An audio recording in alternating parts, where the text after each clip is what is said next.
you going to share your screen, or should I pull up the stream on mute or something to see it? I don't know how to share my screen. Like what do you mean? Whatever the URL is for the tiers.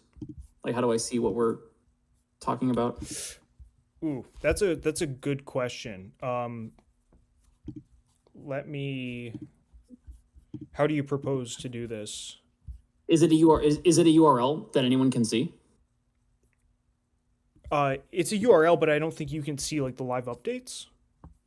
Ah, okay. Let me share my screen. Let's see, applications. First of all, let me double check OBS is not. Okay, good. Okay. Applications. I see something. It's loading. Hopefully this works. I didn't get the stream ended due to system error. What the heck? Doesn't sound ideal. How about now? So I see. I have to click watch stream, I guess. Yeah, I see it. I'm in. Cool, great.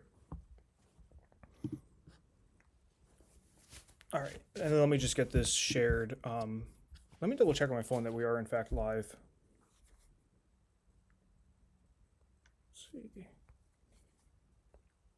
Yep, we're live. We appear to be. Ken wants to know, who is this Chris Perkins guy? I'm not sure. I heard his name is Chris Perkins. I also heard he might be known as Chris Perkins. Let me share the stream real quick. I can't believe Ken might be watching a VCheese live stream. That's crazy. Yeah, Tommy's surprised. Well, welcome, Ken. Welcome. Welcome. Don't worry, we'll talk about knights in here. Are knights still playable? We'll see. I mean, anything's playable if your expectation is, 3 and 2. Sure, yeah. I mean, somebody was fairly recently, pretty good player told me that Kato Unique Samurai is playable. And it's like, like, you can play it. That's certainly a choice you can make. You can win games with it, too. You might face Airborne Elite and they never drop, and then you're probably fine. That's true. It might be me rolling for them. Let's see. Share there. And we'll share in Bigcord. All right, so I figure for those tuning in, we're going to start with what I think is the most important army, and then we're going to blow through like some of the classic armies a little bit quicker probably than last time, just because like I'm assuming that you have that, you being the listener, have that like base understanding of these armies, and if you don't, you should probably check out the classic cheese list from last time. Last time we had 20 armies to get through. Tonight we have 33 armies to get through, so there are quite a few here that we need to get through. So Chris, if you want to say anything before we jump in, go for it. Yeah, appreciate you having me on. Looking forward to it. Should be a fun time talking about some cool VC figures. So yeah, excited to be here. Yeah, thanks for joining me. You chimed in on the last one, and I kind of want to back up at that point because Ken was immediately disputing, I think, whether Q9 Rats was tier 1 in classic cheese. So, but I was already planning to ask you for VCheese because I know you have a lot of experience in VCheese. So. Yeah, I think the same way that Q9 Rats is sort of like if you think classic cheese, right? You think, at least to me, like my mind goes to Q9 Rats. And I think like a lot of people's minds immediately jumps to that as sort of like the face of that metagame, right? Do you think that's pretty fair to say? Yeah, I think so. And then I think the one in VCheese, and which isn't to say it's necessarily the absolute best army in the same way that doesn't mean that Q9 Rats is the absolute best army in classic cheese, but I think we have to immediately start with Quahan Spiders, right? I think like when people, in Quahan in general, but Quahan I think is probably the face of VCheese. Yeah, I think that's a reasonable statement. And yeah, I mean, I would certainly have her up there in tier 1 with Quahan Spiders. I don't think there's a ton of debate about that. I think it's just results just back it up. Right. In terms of like competitive results, VCheese was won by Quahan Spiders, piloted by Kevin Dola. I'm sure the fact that it was piloted by Kevin Dola helped with that a lot. But Quahan was also, just good and continues to be good. A good 3 out of 4 can just win a game if it's well timed. off that lightning breath special attack, and pretty much all armies that face it, unless they have extreme range, have to live in fear of a 3 out of 4 at the wrong time and losing because of it. We will talk about a few armies that have a long enough range to be able to not, be quite as worried about it later on in the stream. But yeah, I mean, just elite figure, top tier army, pairs really well with Morrow Warriors a lot. So the point totals where you can get like Quahan and then 4 or 5 spiders and then Morrows with Raylan, I think are probably the best totals for it. But no matter how you run it, it's going to be a force in the meta. So. Yeah, and if everybody's jumping over from Classic Cheese, it's similar to Nilf Greenscales, but there are 2 key differences, right? The first key difference is that Quahan is it's more like the Zelrig thing, right? Whereas like if Zelrig rolls that 3 for 3 into your start zone, like you just lose the game probably. Assuming he got like the turn 1 hit on, which is definitely possible on some maps, and let's say he's hitting like 5 targets, like you're starting from a huge hole. Quahan has that a lot of turns because it's the blue lightning, the blue wormling lightning chain, right? Where she hits somebody within 4, then it chains to another figure within 3 of that figure, and then another figure within 2 of that last figure, right? So you roll the 4 dice once on like Nilfheim has to target 3 different figures. So if like it's super feast or famine as to her special attack, like if she consistently rolls 0s and 1s out of 4, like, and she's only rolling 3 times per round, whereas Nilfheim rolls 9 times per round, ideally, assuming you're getting 3 targets a turn with Nilfheim. Quahan, it's consolidated to a single roll, which means it is a little more susceptible to variance, but it also means that, like, as Chris just said, a well-timed 4 for 4 or 3 for 4 is, like, pretty backbreaking, especially into heroes, like, and the chaining is really good at reaching like a Raylan or a Nirak, for example. Heavy Gruts, like, you kind of have to play Nirak differently because you don't want her to be able to chain Heavy Grut, Grimnak, Nirak, right? So you don't actually want Nirak to be within 2 of Grimnak. You want Nirak to be at least, like, ideally you want Nirak to be 3 away from Grimnak, and then no heavies within 2 of Nirak, because if you do that, what you say is you can either get 2 heavies in Grimnak or Grimnak plus Nirak, but you can't get Grimnak, Nirak, and 1 heavy, right? So like there are ways you can try to play around that. I remember I did a brief coaching session at night with somebody right during ScapeCon, actually, me, Nathan Ash, and somebody else who wanted some feedback on his play. And so we went through that a little bit and, kind of showed where it's like, okay, well, if Nirak had just like stayed back 1 extra space, then the lightning chains are worse, right? Like you don't want to give up those really powerful chains because a single 4 for 4 can just end Nirak's life. The other key distinction is the spiders. You just get more of them as opposed to Greenscale, so you're a little less susceptible to variance. Of course, they only have 4 defense when backed by Raylan as opposed to 5 or 6 with the Greenscales.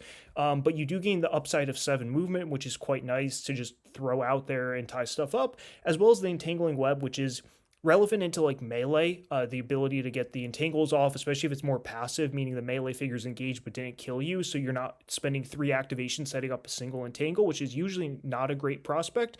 But when it sort of just happens, like, it's a very nice upside of just, 16 or higher, I strip a random order marker.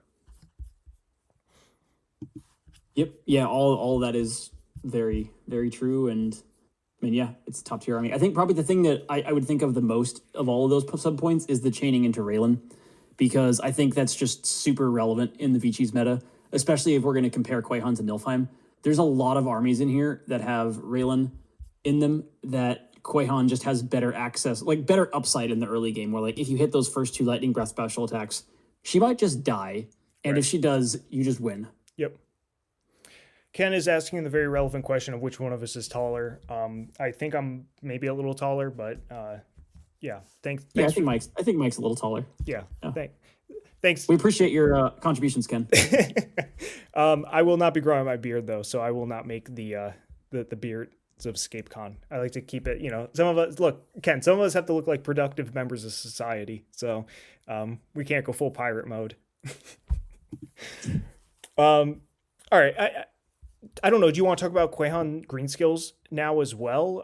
Do you think it's like, I think it's in the same tier. I think Johnny Frisbee has shown that it's in the same tier with taking it to a ScapeCon win at ScapeCon 3 and then a ScapeCon top 4 at ScapeCon 5. But I don't know if you think they're slightly worse.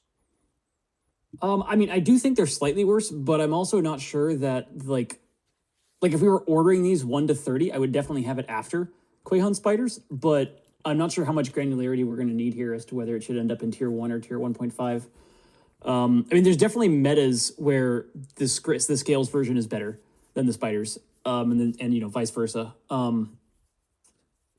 Yeah, I'm not sure. It's just going to depend on how much like how many armies we want in tier 1, really, as to like where that distinction gets drawn. Do you think it's like appreciably worse? Or is it just like maybe slightly worse, in which case, we'll roughly order them within the tiers? But man, I think really depends on the point total, which is not a great answer, but like, um, it's probably close enough to stay in tier 1 for now. Okay. Quahan's just so damn good.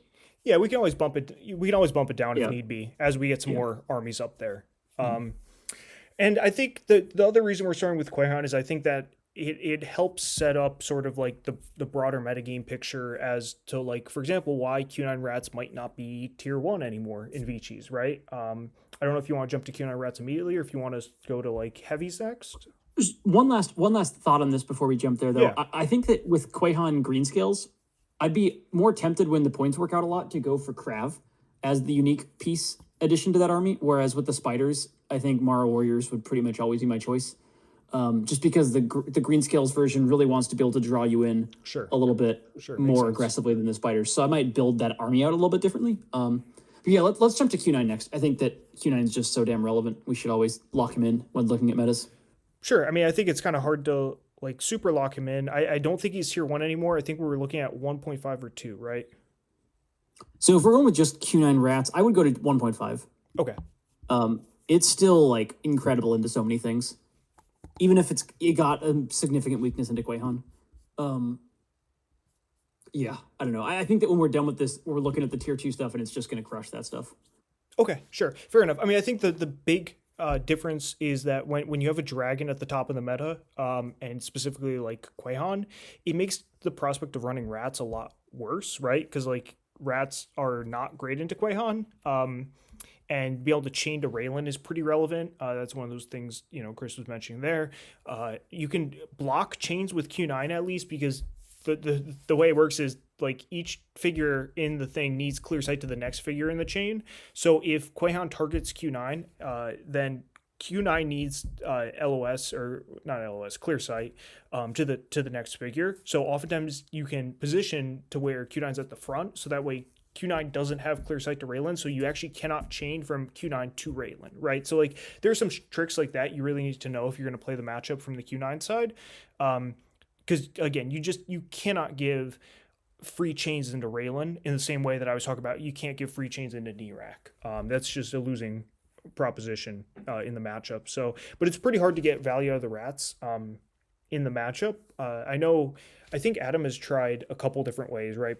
Either like straight lead or leave them till the very end and use them into like the Mara Warriors or whatever. I can't remember quite what he did, but I don't think you can play it the same way that you normally play into Quahan spiders. Yeah, you definitely have to be a lot more creative about it in terms of how you're doing that. Depending on I think the glyphs are going to matter a lot in terms of whether you want to do anything with rats in the opening or not. Sure. Okay. But yeah, I like certainly if the glyphs aren't very relevant, I'd be very tempted to just lead Q9 most of the time and just start taking pings of 4 at Quahan and force her to either come in a little bit faster than she wants to or take shots while they slow roll the spiders and Raylan a little bit more. Sure. Okay, so with Q9 rats down in 1.5, I think we should throw heavies up here. I personally think heavies are still tier 1. Heavies can play into the Quahan armies. Heavies obviously play quite well into the Q9 rats army. Heavies it's tricky. It's definitely like a skill testing matchup. It's not one that I've played enough to feel confident as like if I were the heavies player to bring it, I would want to get, I'd want to get probably 3 or 4 good practice games before I actually showed up to a tournament with heavies into Quahan spiders, because again, like knowing how to play that matchup is pretty important. Knowing how to space around the special attack is quite important. But I think heavies are still tier 1. I think they're still very viable in the VCheese metagame. Yeah, I agree. I I think in theory, this is just certainly true. In practice, like you said, it's a hard army to get perfect. There's a lot of hero spacing and hero setup that you have to do. And if you mess it up a little bit, which I did in both of my losses in this most recent VCheese with heavies, you can get punished for it pretty hard. But the upside of the army is just very, very good. One of the nice things into Quahan specifically is if it's not a Quahan with like Krav or something, then you really can slow roll the heavies quite well into it. Like Quahan's 4 range to that initial chain does give her a little bit of a limitation there to where you can take the time to bring those heavies up a lot more consistently than you could against like a microcore or a Krav opening that just has the range to make you sort of hate life. Right. Yeah, absolutely. And I think the next one we should tier is just the final one from the tier 1 triangle of last time. I think you can make an argument for top of tier 1.5 or lower on tier 1. I personally think it's probably still lower on tier 1 is 10th Regiment. It's still a good army. 6 range is quite nice. It outranges Quahan. You can space for your Raylan. Again, you don't want to give 2 10th plus Raylan on those chains. You want to make her choose, hit a single 10th plus Raylan, in which case it's only 2 targets total, in which case you're mostly fine with that exchange. You can also go for some strategies where you kind of abandon Raylan's aura altogether and you really hard space them out to avoid chains. This isn't a matchup I've ever played, so it's not one I have personal experience in, but I know people have had success going both routes. You probably should be considering a strong hero killer like Heracles, which we could talk about Heracles a little bit in a second, but just as a baseline, 10th Regiment, do you think tier 1, top of tier 1.5? I think it is tier 1. I think this is the right place for it. I think it's still an incredible build. In terms of VCheese hit like competitive history, the 2 builds of it that I've seen have the best success were in one of the online VCheeses when Boromir ran it with Heracles, like you're mentioning. I did actually play Quahan Spiders into 10th against him in that season, and he eliminated me with the 10th. The 10th played exactly what you were talking about with like leaving the aura. It was a 3 channels map, so big blockers in the in 2 spots in the middle of the map, and it was basically sending a single 10th around each flank each turn to just get some shots off and force Quahan to do some suboptimal things. I mean, obviously having Heracles helps a lot into Quahan. Right. But like the army does function pretty well that way, where like 4 of them and Raylan and Heracles is like still enough with Raylan to really give melee a hard time. And then now you also have Heracles for the big stuff. The other army with the 10th that I've seen have a ton of success in VCheese was last ScapeCon when ISB3 won the VCheese event with 10th Raylan Marcus. Which is like when your opponent has to come to you, that is so much offense for them to try to face down with the weight then fires surrounding Marcus. Yeah. Just a ton of upside there. And like how good that into heavies alone is quite important. And that's also pretty good into Quahan. Like if you can force Quahan to come into that and you get a Marcus weight then fire turn off, you can just kill her in 2 turns. And then you like if she doesn't have a way to force you to abandon that position, Quahan could be in trouble. So yeah, I think tier 1's the right spot for that build. Yeah, I think so too. For those who don't know, Heracles is specifically good at killing like a big hero like a dragon if given the opportunity, right? If given the space, etc. He has labors, which basically lets him reveal an orb marker X to take an extra turn. But I believe on that turn he can only attack like large or huge. Is that right? It's been a minute since I read him. That is correct. Yeah. Okay. Yep. And he's also got a throw to help clear the path, especially for his labors turn. And he's obviously like incredible on an initiative switch. Just insane on initiative switch. So he's got 6 attack dice, but it's +1 versus Quahan or Q9 or any of those other big figures. So he's very good at just, and that's why like even into like heavies, like your 10th are, like he's not awful into heavies because can the throw deal damage? It does deal damage, right? If you roll well, it can. It's a 14 to deal the damage, but it can do it. Or it's 14 to throw, then 11 for damage. Oh yes, okay, right. I got backwards, but yes, it can do damage. It's the same as Jotun's. Yeah, so he's obviously not like he's not ideal into squad spam, right? That's not why you're bringing him. You're bringing him if you expect the meta to have, which the meta in VCheese always has enough big stuff for him to deal with. But that's why you're taking him. Is he's very much the tech pick to handle big figures. He's not represented on any of these pictures in here because he's not an army by himself, right? Like these are supposed to be army archetypes, and then different pieces slot in or out depending on point totals. Heracles isn't an army by himself. Instead, he can slot into a few of these, and we'll make sure to mention them as they come up. So the 10th or the first one, because Heracles plus range is at this point it's a proven archetype, but it's also just, it's reasonably strong. The counter, and so we can reorder these a little bit afterwards, but I mean, I think realistically, I'm looking at something like this. I mean, 10th might be the best. I don't know. We can come back to that as to like specific order. Sure. Yeah. But yeah, I don't know. I think 10th have the best overall matchups in the rest of tier 1. But maybe not. And maybe there's something else we should talk about. But first, let's talk about probably the worst army on this tier list.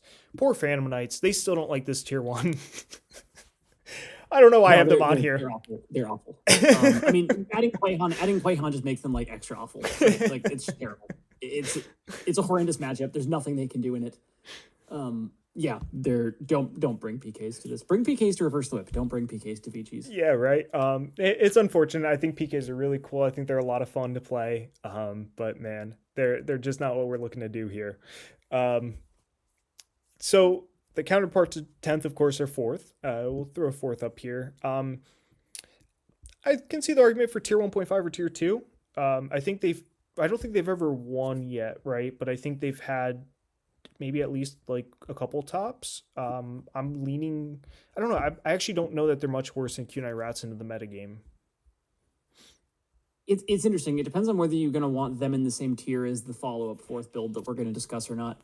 I think the follow-up is better, which is why I'm actually more leaning towards something like this. I agree that the follow-up is better. It's just like a question of how much better. Right. I probably would put Valiant 4th in tier 2 and Suicide 4th in 1.5 just based on the results that we've seen. Sure. Yeah. And for those who don't know, so like Valiant 4th, we're assuming, and I didn't really state this that clearly last time, but like I'm not assuming like their ideal point total, which is 420 with 24 figures, just because that's like not a real format. Nobody ever plays it. I'm assuming that they're taking like 5 squads and a filler hero, whether that's one of the Drakes is pretty common. I think it's worth noting in VC there are a couple I think pretty notable improvements. First, you have the Morgan's Rifleman, which is it's a 3-man range common unique squad, right? That's Valiant that they can play with.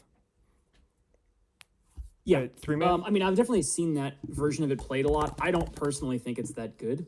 Mm-hmm. I don't know. I've never seen Morgans do much. It's like of all the unique squads, they're one of the easiest to take out the first person of, and then get them down below in activation. Yeah, they're not amazing, but just having like a filler if you're missing the point total like by exactly that much. For 60 points, they're a step up from Sam Brown. Which is not nothing. I think the more relevant and important addition is actually Hadouk, depending on how people say it. I know Hound's Rule took it to a 3-2 finish, and quite frankly, he could have won that game that he lost against ISB3 in Swiss, which would have put him in cut as opposed to ISB3, and ISB3 ended up winning it all with 10th Regiment, right? So like Hadouk is quite powerful. Yeah, he's rough in the end game if he's getting shot at a ton and he loses initiative. But if you position yourself correctly so that doesn't happen and or win initiative, like he's pretty crazy with that 7 range and that auto shield. Yeah, he's got a lot of potential. If you don't get caught off of losing initiative, he's going to be very, very tough to kill in a late game situation. Yeah, I mean, I think like 4th are going to be solid. I think they're going to be a little bit too much of an underdog to all the stuff above them to like have a real good shot to win an event. But there's various ways that you can pull cool stuff off with the 4th. Right. I'm a little bit lower. Like I've seen a lot of Drakes with them. I'm probably a little bit lower on Drake.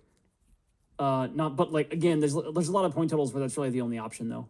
Yeah. If you're going with Valiant 4th as well, so it's like right. I think that's more of a limitation of Valiant 4th overall than anything else. But yeah, I don't mind the two bigger Drakes. I've always hated Rise of the Valkyrie Drake. Like I don't think he's a good figure. Not with the 3 defense, 5 life, 5 move. Like that combination is quite rough, I think. But I don't mind the other two quite as much. But I just think Hadouken being added. So for example, that ScapeCon was 450. So it allowed 5 squads of 4th mass with Hadouken, which I think is quite potent. And I really think when it hits like that, where your addition is Hadouken, like I think you're in pretty good shape, and I would say it has a lot of potential into the rest of the field. It's not going to be like a strong favorite into anything really, but it's one of those armies where it's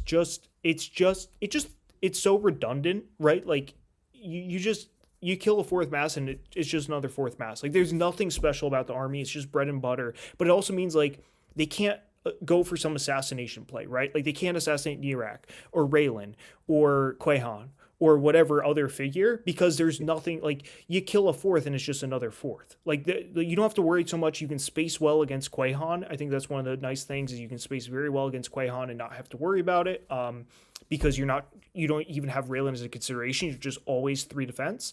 It just does the same thing turn over turn, but that thing is fundamentally like decent enough to where if you play it well and your opponent makes maybe a couple mistakes, like I think they can capitalize quite well. And also 4th mass are just good on initiative switches, right? Like just setting up, they can set themselves up for 4 very good weight and fire shots on initiative switches in a way that 10th sometimes don't like to do because they have Raylan. It's also worth noting that, especially with Valiant 4th, that you can do the like ping opening with a squad or so of them, and they don't lose the defense in the way that 10th do. So that's one specific situation where they are going to shine over 10th. Like if you're opening them flanking around like Quahan or something, you've still, and they're probably going to be on height a lot in that situation. They're still going to have 4 defense there, whereas the 10th are down to 3, or minus 1 defense depending on the situation. Yeah, there's a lot of little upsides to them. And so I mean, I think they're very they're good enough. I would put them in the same tier, honestly, as Q9 Rats. I think both these are about the same. I wouldn't expect Q9, like, again, if we're thinking about like tier 1, we're expecting to win events, etc. Tier 1.5, like they have a chance to win. We're expecting to see this in Top Cut. Tier 2, we're thinking more like this has a reasonable chance of making Top Cut in an event, but realistically, do we think one of these armies is going to win the whole thing? Probably not. It would be unlikely, but I would say, Q9 Rats and Valiant 4th are both armies where if somebody brought them to a Top Cut, I wouldn't be I wouldn't be shocked, but I also would not expect them to then win out of Top Cut, if that makes sense, right? Like I would not have expected Hound's Rule to then win the whole thing, even if he went 4-1, because like he still has to play 3 games against 3 pretty good players and that are playing good armies, right? So I think it's a bit of a tougher proposition with these two, whereas Suicide 4th gains Quahan. And it's interesting whether you want to go Quahan versus Nilfheim versus Q9. I think there's arguments to go each of those. I personally like the Dragons more than Q9 because I think your Suicide figure, you want to be just as threatening and as much damage as possible because it makes it so your opponent can't ignore it. Q9 is slower with the 5 move. He has that 1 ping of 4 dice, but that's really not what you want your Suicide figure to do. He's tankier, which means your opponent's more likely to potentially just ignore him. And if they ignore him, it's 3 attacks of 3, as opposed to Quahan or Nilf getting 12 dice, which Quahan, it's functional 12, it's still 4 dice. But again, as we mentioned earlier, Quahan with a single attack of 4 dice is just, it might just hose your opponent immediately. So it's interesting whether you want to go Nilf or Quahan. I think Cody, if I remember correctly, went Quahan, but I think afterwards he said he would probably prefer Nilfheim. I think it's probably up to preference, and it probably comes down a little bit to your tolerance for variance, because Nilfheim plays around variance a little better, right? Because you get to roll that 3 times per turn as opposed to just once. The thing I'm partial to with Nilfheim in this build, though, but with Quahan, I said that I think Quahan's the better version of it. Is mostly that Quahan's a little bit better at assassinating whatever you're trying to get to. Sure. Like chain, because when you're doing a Suicide 4th opening, your primary goal is to trade your opener for whatever is best into 4th, or like whatever you need to kill to give 4th the best chance. Right. And I think the way that Quahan's special attack works just makes that a little bit easier. Like if they have if your win condition is get Raylan plus a few other things in the opening, it's much easier for the opponent to play around that against Nilfheim. Like they can just not move Raylan in round 1, move up everything else, and be willing to take the losses that come with it to catch Nilf at the end of that round and then wait to move Raylan until like late round 2. Whereas if you're able to chain back into her in that situation, it's going to be a lot easier, and you just have more upside with that opening. Like if you hit 2 3 for 4s with in the process of that, she's probably dying, and now you've got this whatever great spot you were trying to set up the 4th for. I do agree that Q9 is worse than the dragons, though. Attacks of 4 are just better than attacks of 3.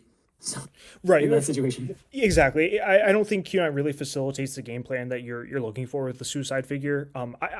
My initial reaction would have been the same. It's just interesting to me that Cody, played it and then said that he thought Nilf was the better option. Maybe it's partly based on what matchups he actually hit, how his opponents played the games, the maps. There's a lot of factors that go into that as to which is better. But I think there's arguments for each. One other figure that I think is worth mentioning that Tommy, Peter brought up in the comments, thoughts on the Varja. I think Varja is worth mentioning here. Varja is a very interesting suicide figure that I think, if played well, has a lot of merit and a lot of potential. You can potentially time walk your opponent. Time walk being a card for Magic where they skip their turn, right? You time walk your opponent and they lose their whole round. Varja can ideally then assassinate something good, right? Like you don't want Varja to time walk your opponent and then kill 2 heavy gruts. That's not our goal here. Our goal is that he time walks and then hits Grimnack twice because he has range. Is it 3? Yeah, 3. Yeah, he's only range 3 figure, I think. So what that means is 3 is enough to be able to get height in a lot of situations, though, which is a really, really important thing there. Right, and also to make it so like a single ring of figures around Grimnack doesn't just completely kill it, right? Like range 2, like a single ring of figures completely around Grimnack, like your opponent realistically cannot do a double ring around Grimnack unless Grimnack's sitting in the start zone. So I think Varja has potentially a lot of merit, a lot of upside. I think it's interesting. I think it's underexplored. I know Nathan and I, Super Frog Nathan, not Super Frog Nathan, Infected Sloth Nathan and I have thought that Varja has been underexplored since basically the beginning, ever since he released, just because that effect of fully time walking your opponent on a body that doesn't have hit zones is quite the combination. Yeah, so I mean, in terms of the recent VCheese, Sheep ran this army. The results, I don't think the results reflect the ability and the upside of the army. Right. I think Sheep got a little bit unlucky in terms of the draw, and then a little bit unlucky in terms of games. I know I was one of those games. I ended up hitting Sheep in round 1, and it was very close. I could have easily lost the game. I did get a round lost, and Rygarn got a big shot on Grimnack, but I blocked it, which was sort of the difference in the game there. But it's a very scary figure to face, and it's also a very good figure to be able to exploit mistakes that your opponent made. Which, I mean, those are 2 good things. So yeah, I thought there were some different decisions that could have been made too that would have increased his chances at winning those games. And honestly, those are the first really competitive games that Varja's seen play in VCheese. So it's it's an entirely new concept. So it's cool to see. Yeah, absolutely. And it's going to take some time to work out exactly how to play it. And how good it actually is. It's certainly an interesting concept. And maybe there are some point totals where he fits where neither Nilf nor Quahan fits, and then he's looking pretty good at those point totals. So it's something to keep an eye on. It's cool. It's a very cool introduction of that archetype. So the one concern people should have with Varja in that archetype is just the offensive output of Varja, if he doesn't time walk, is very low, right? Like a single attack of 5. It's sort of what we're saying with Q9 is that one shot of 4 from 8 range, or even once he gets close enough, Quaglix, 3 attacks of 3 from 6 range. That's just such worse offensive potential than Nilfer Quahan. So there's certainly downsides there. You're leaning into that variance, that D20 going your way, but the bottom line is, especially on the amount of roadmaps, etc. nowadays, road is very good for him. It makes your opponent have to completely stay off of it if they don't want to get, to give you a bunch of rolls. He also just you can set him up well for initiatives where just if you have Order Marker 1 on him, you just go with him, you move through 3 squad figures, you get 3 rolls, which is 3 chances of just wiping your opponent's entire round. So I'm honestly a little surprised that they designed that figure and gave it a full round wipe. I think that's absolutely insane, but you use what you got, right? So I think he's playable. I think he's hard to fit in armies, as Tommy's mentioning. So I think he's a figure that's unlikely to see much play in other archetypes, I think, but in Suicide Fourth specifically, I think he's got a shot at seeing some play.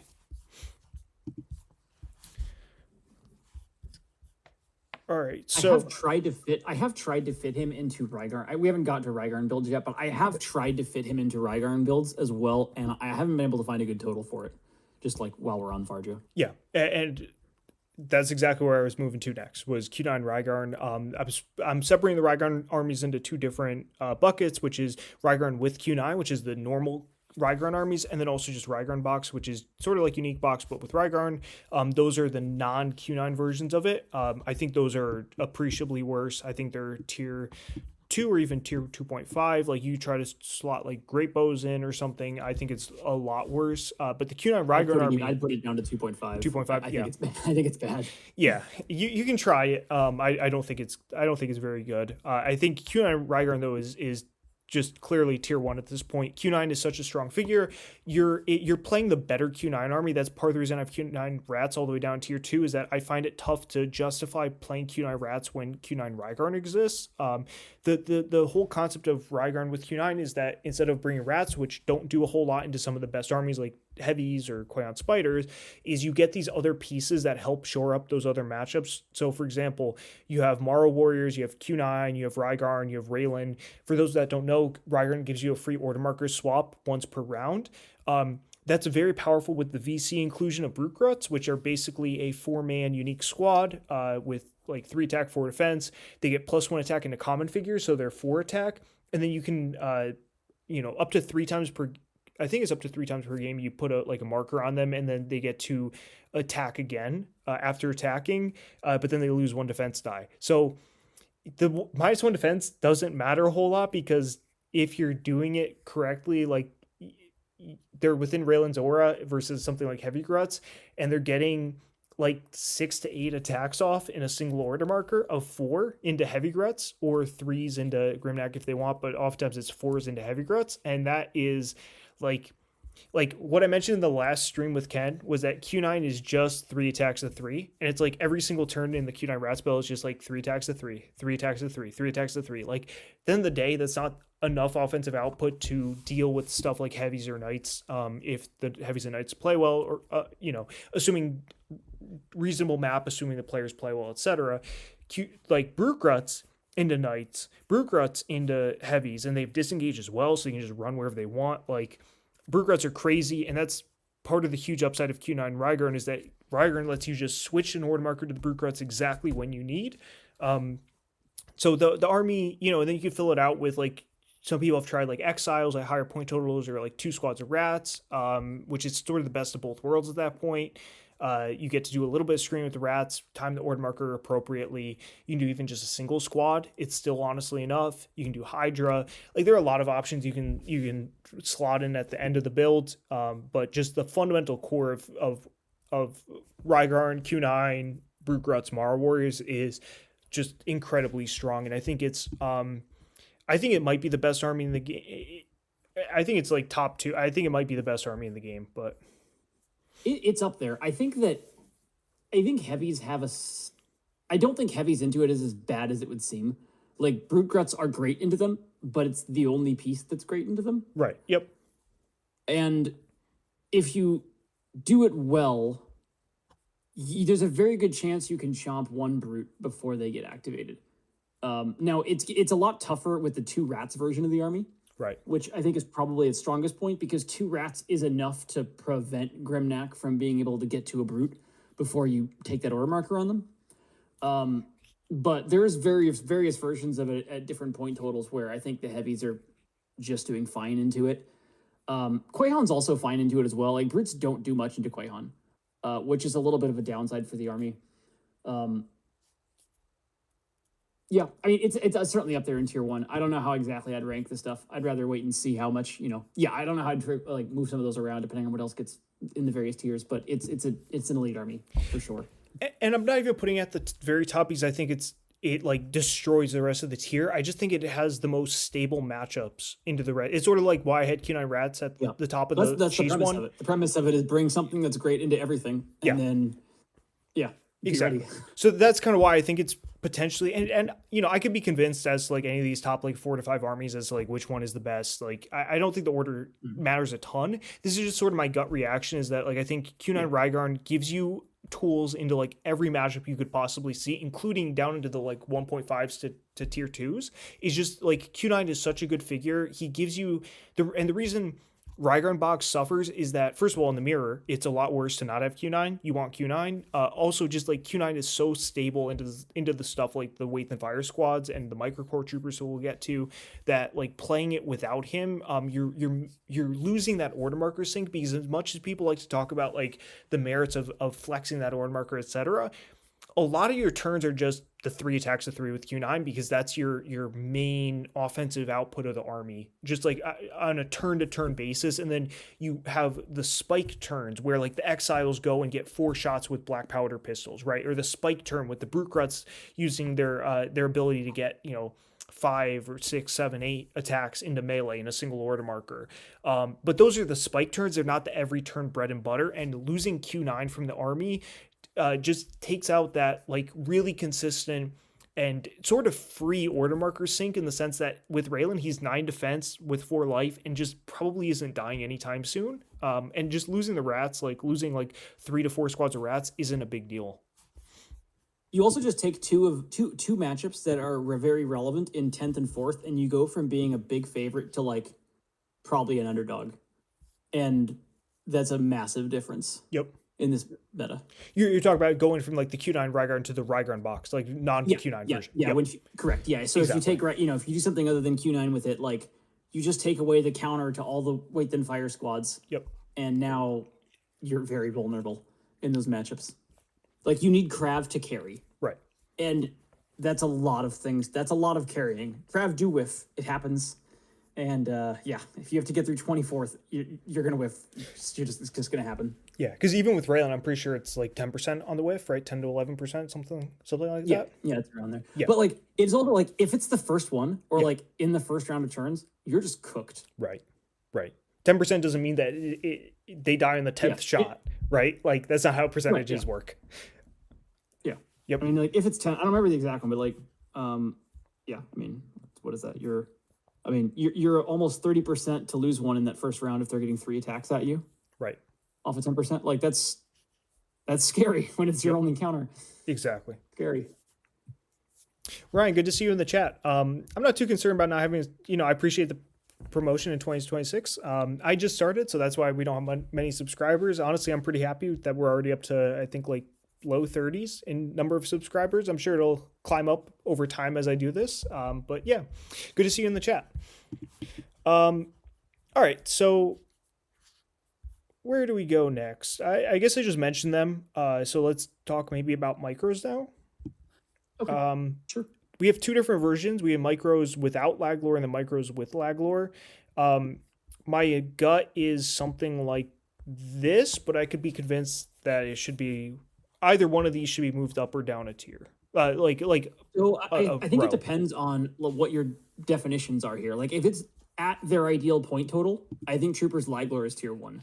If it's like across most point totals, then I think they're going to be 1.5. That's kind of what I'm thinking. Is like, just like, so it's sort of the same thing with like, fourth mass aren't hitting their perfect point total on average, right? And it's sort of the same thing with like lag lore troopers, where it's like, even this last one, which I know the maps weren't good for them in this last VCheese online, but at the same time, it was a pretty perfect point total, like 510.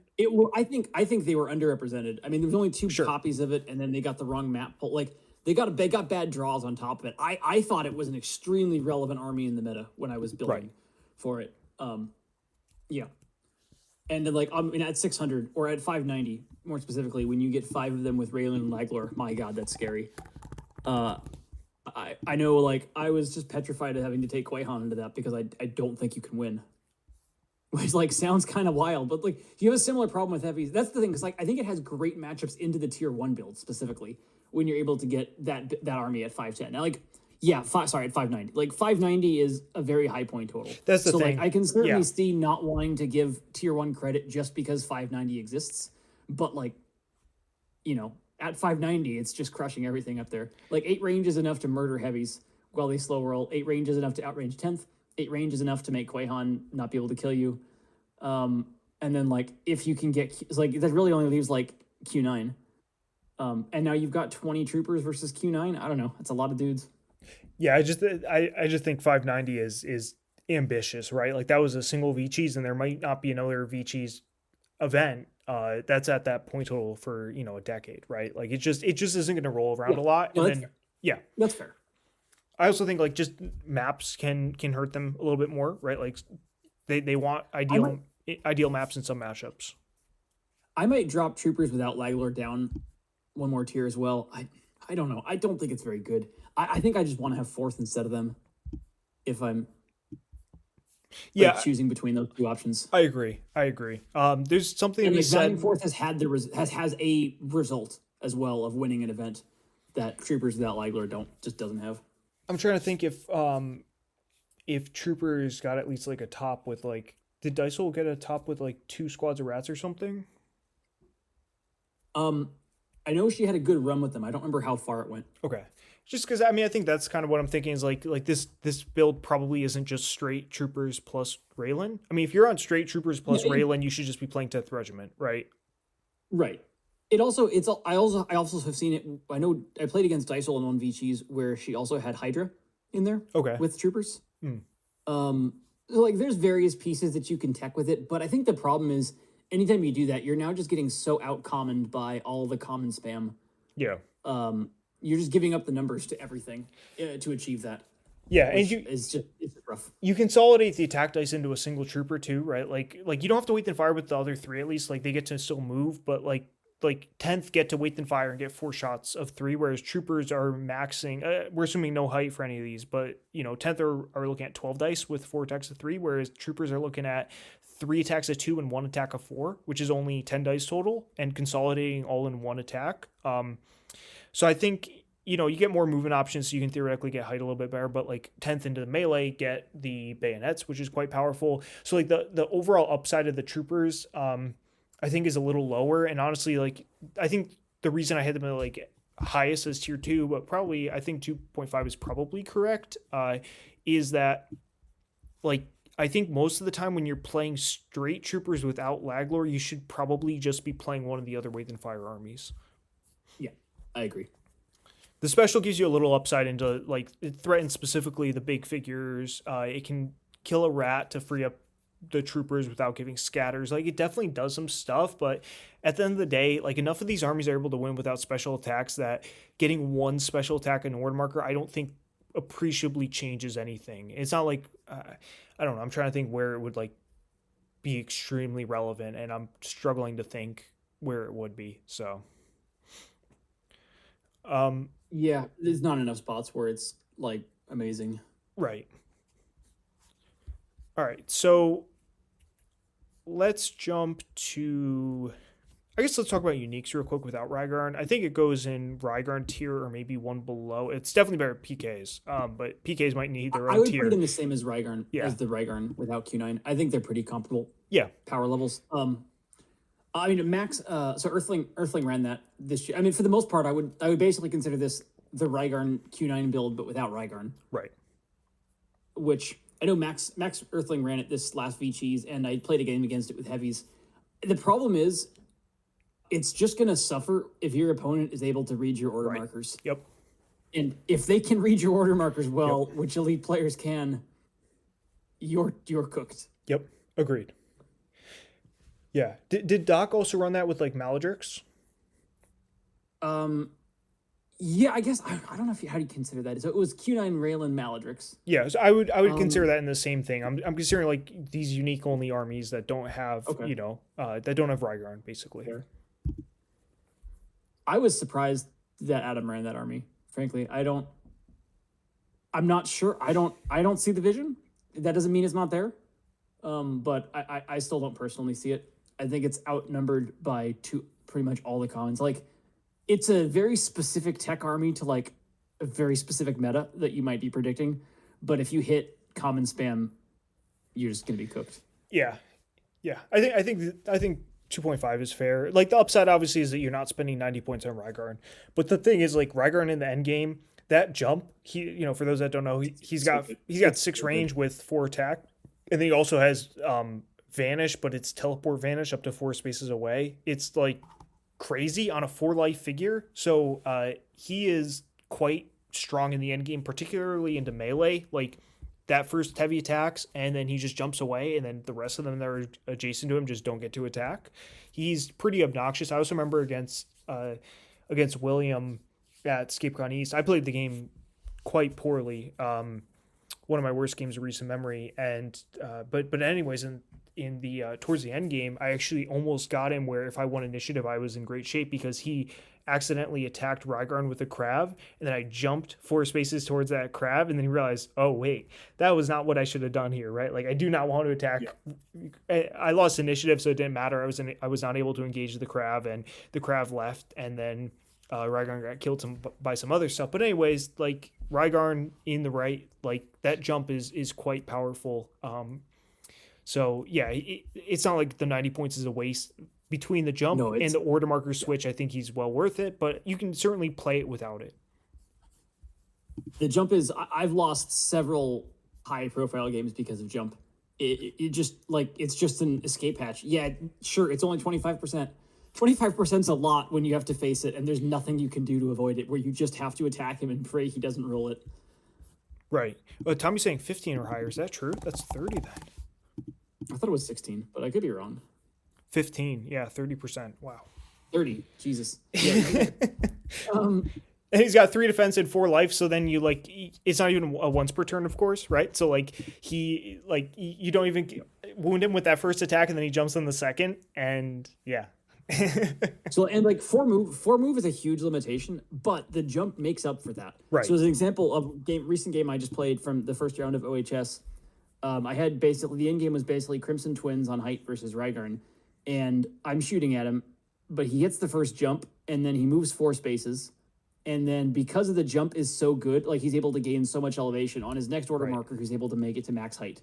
Whereas like without jump, it would take him 3 turns probably with 4 move to get up to height.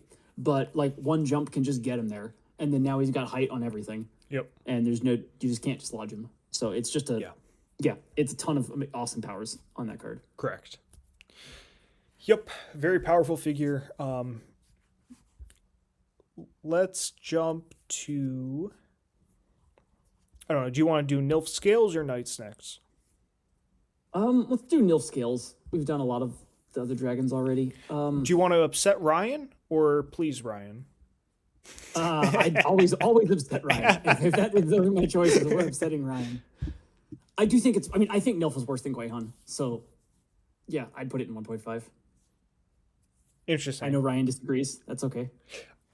Obviously, you lose the chain, which is very good at threatening figures that are getting screened. I think his argument is decreasing the variance of the actual roll itself, which is, I think, a reasonable argument, is that if you think you're the better player than your opponent, you want to decrease the variance in the game. And Quaihan, unfortunately, increases the variance because it's that you're banking so much on that one roll going through, right?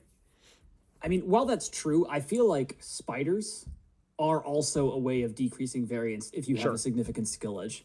Spiders have so much more maneuverability and upside that they just take advantage of mistakes a lot better than green scales do from that perspective as well. Now, that's not necessarily relevant if we're just comparing Nilf scales versus Quaihan scales, which is probably the more relevant comp, but I don't know. I mean, I also just like, if we're making a tier list, I think just like raw ability and like raw matchup numbers, like elite player versus elite player is more important than the other stuff. And like in that regard, a lot of the tier 1 armies have really good ways to negate the Nilf version of it. Like if you have 10th with Raylan, you can play that to where Nilf just doesn't get Raylan until late in the game. Yep. And that's a huge problem. Like if your opponent plays the 10th well in that regard, you're probably going to lose. Now, maybe you have Krav, and that gives you a better shot. But the fact that you can't get to Raylan in that is a huge problem. The fact that you can't get to Narak against heavies if they play it well, or at least it's much harder, is a pretty huge problem. The fact that you can get single engaged and then have to take the LEA because you can't chain off that single engaged figure like Quaihan can is a pretty big problem. I just think there's enough problems in there that the tier distinction is worth it. Yeah, I mean, I think you, in a roundabout way, hit exactly what I was thinking as well, which is basically like you as the opponent of the Scales army, like it really changes who has the burden. Like if you're playing against Quaihan, you have the burden of playing around that special the whole game. Whereas if you're playing Nilf, your opponent gets to just single engage Nilf and make you have the hard decisions from there on out, right? Like who has the hard decisions? It's like the Nilf player has harder decisions than the Quaihan player. And the player playing into Quaihan, I think, has harder decisions than the person playing into Nilf.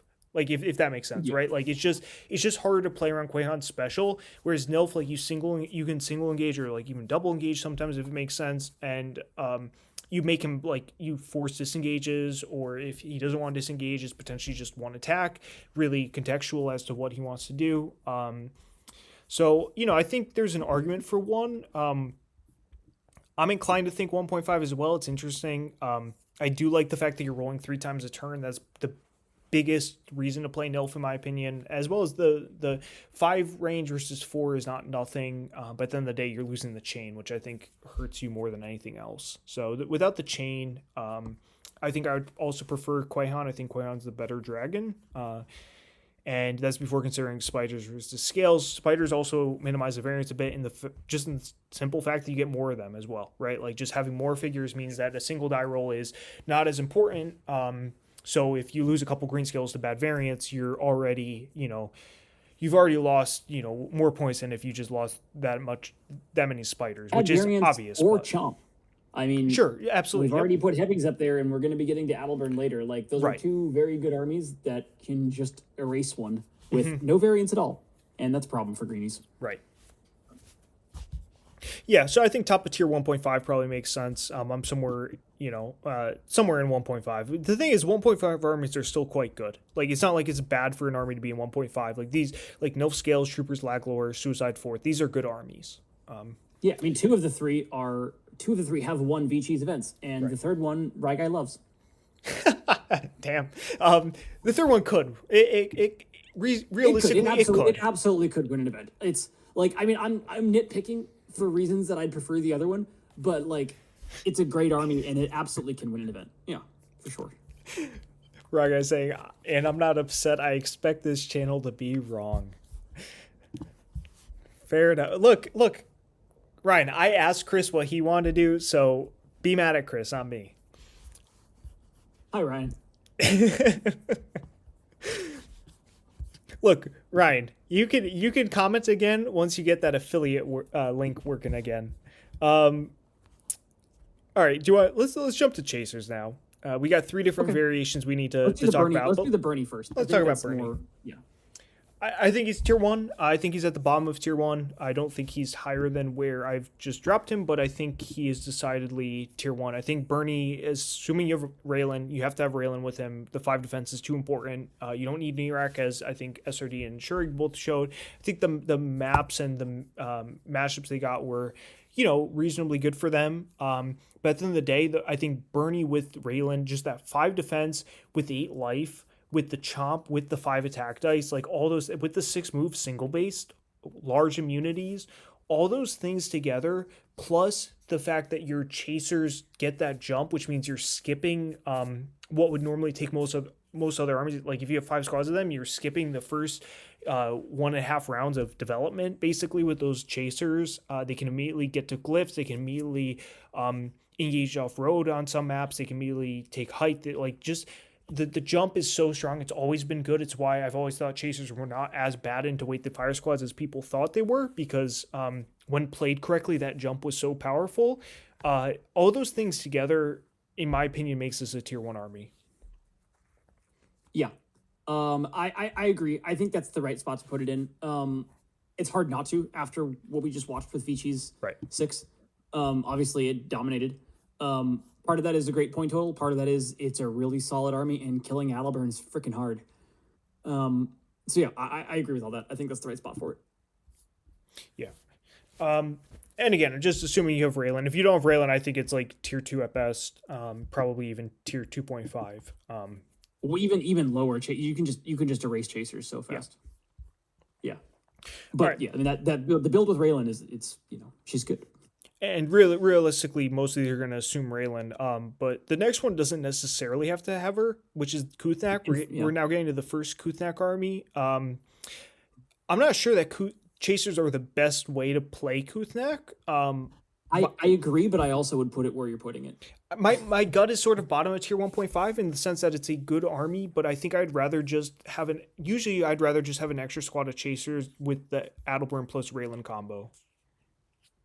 Yeah, I think that is the better version of it. But at the same time, I would also not be surprised to see Chasers Kuthnak win an event. That is just so many attack dice that you can get in here. So, yeah, I think 1.5 is right. Like, I think it's meaningfully better than the Valiant Fourth and the Q9 Rats that we had down below in terms of its ability to win stuff.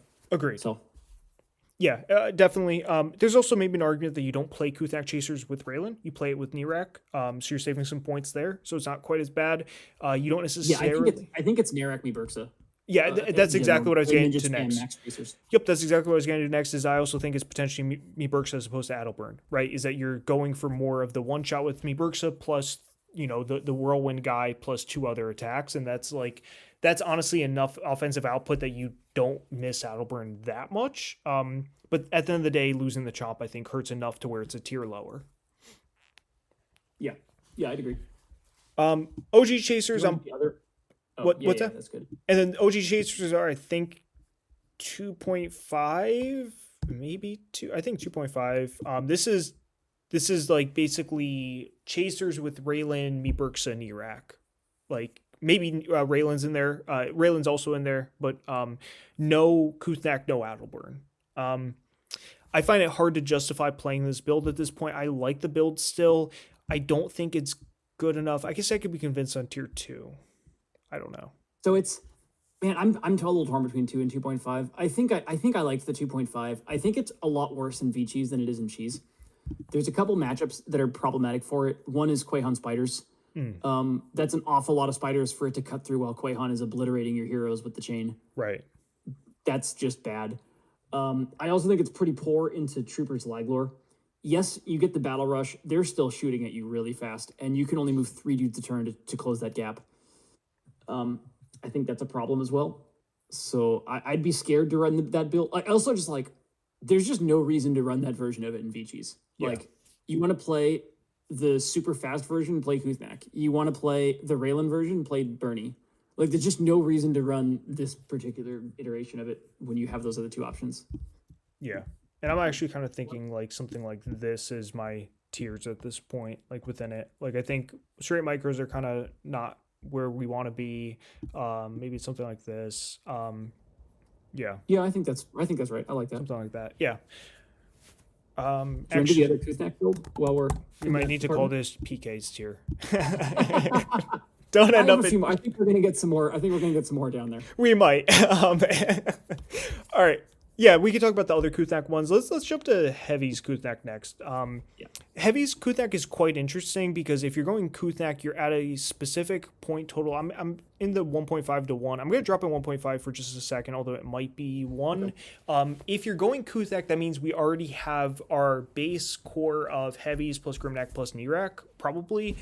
There's maybe an argument that you're running Kuthnak with Raylan with Grimnak, and Heavies no Nirak, depending. That's very point contextual as to whether you're actually going that version, but you also might just be going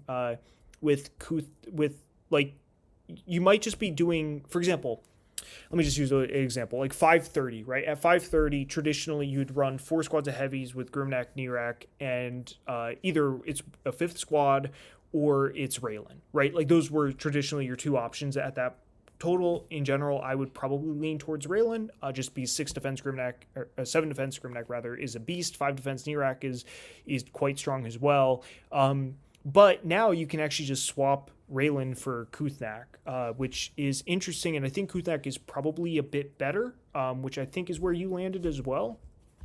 Yeah, so this might actually be my biggest takeaway, biggest difference between where your initial gut was and mine was. I think it's like tier 1, top of tier 1. I think it's an amazing army. Okay. The fact there's a little bit of a difference between it and Troopers Laglor in that the ideal point total you need to fit it is only 520, and there's just a ton more events where you're at 520 or a little bit above 520. It hasn't gotten enough play. I ran this army in the last VCheese at ScapeCon. It fit for the reinforcements. I lost to 10th. I had a shot to beat it in the late game because of Kuznak specifically. It's obviously like 10th Marcus is the worst matchup in the known universe for it. Sure. I think it's favored into like everything else though. At the point in that 520 ballpark, I don't know. I think it's a really good army. Chomp plus Boyle plus Grimneck boosting the boiled dude further is just nuts. Agreed.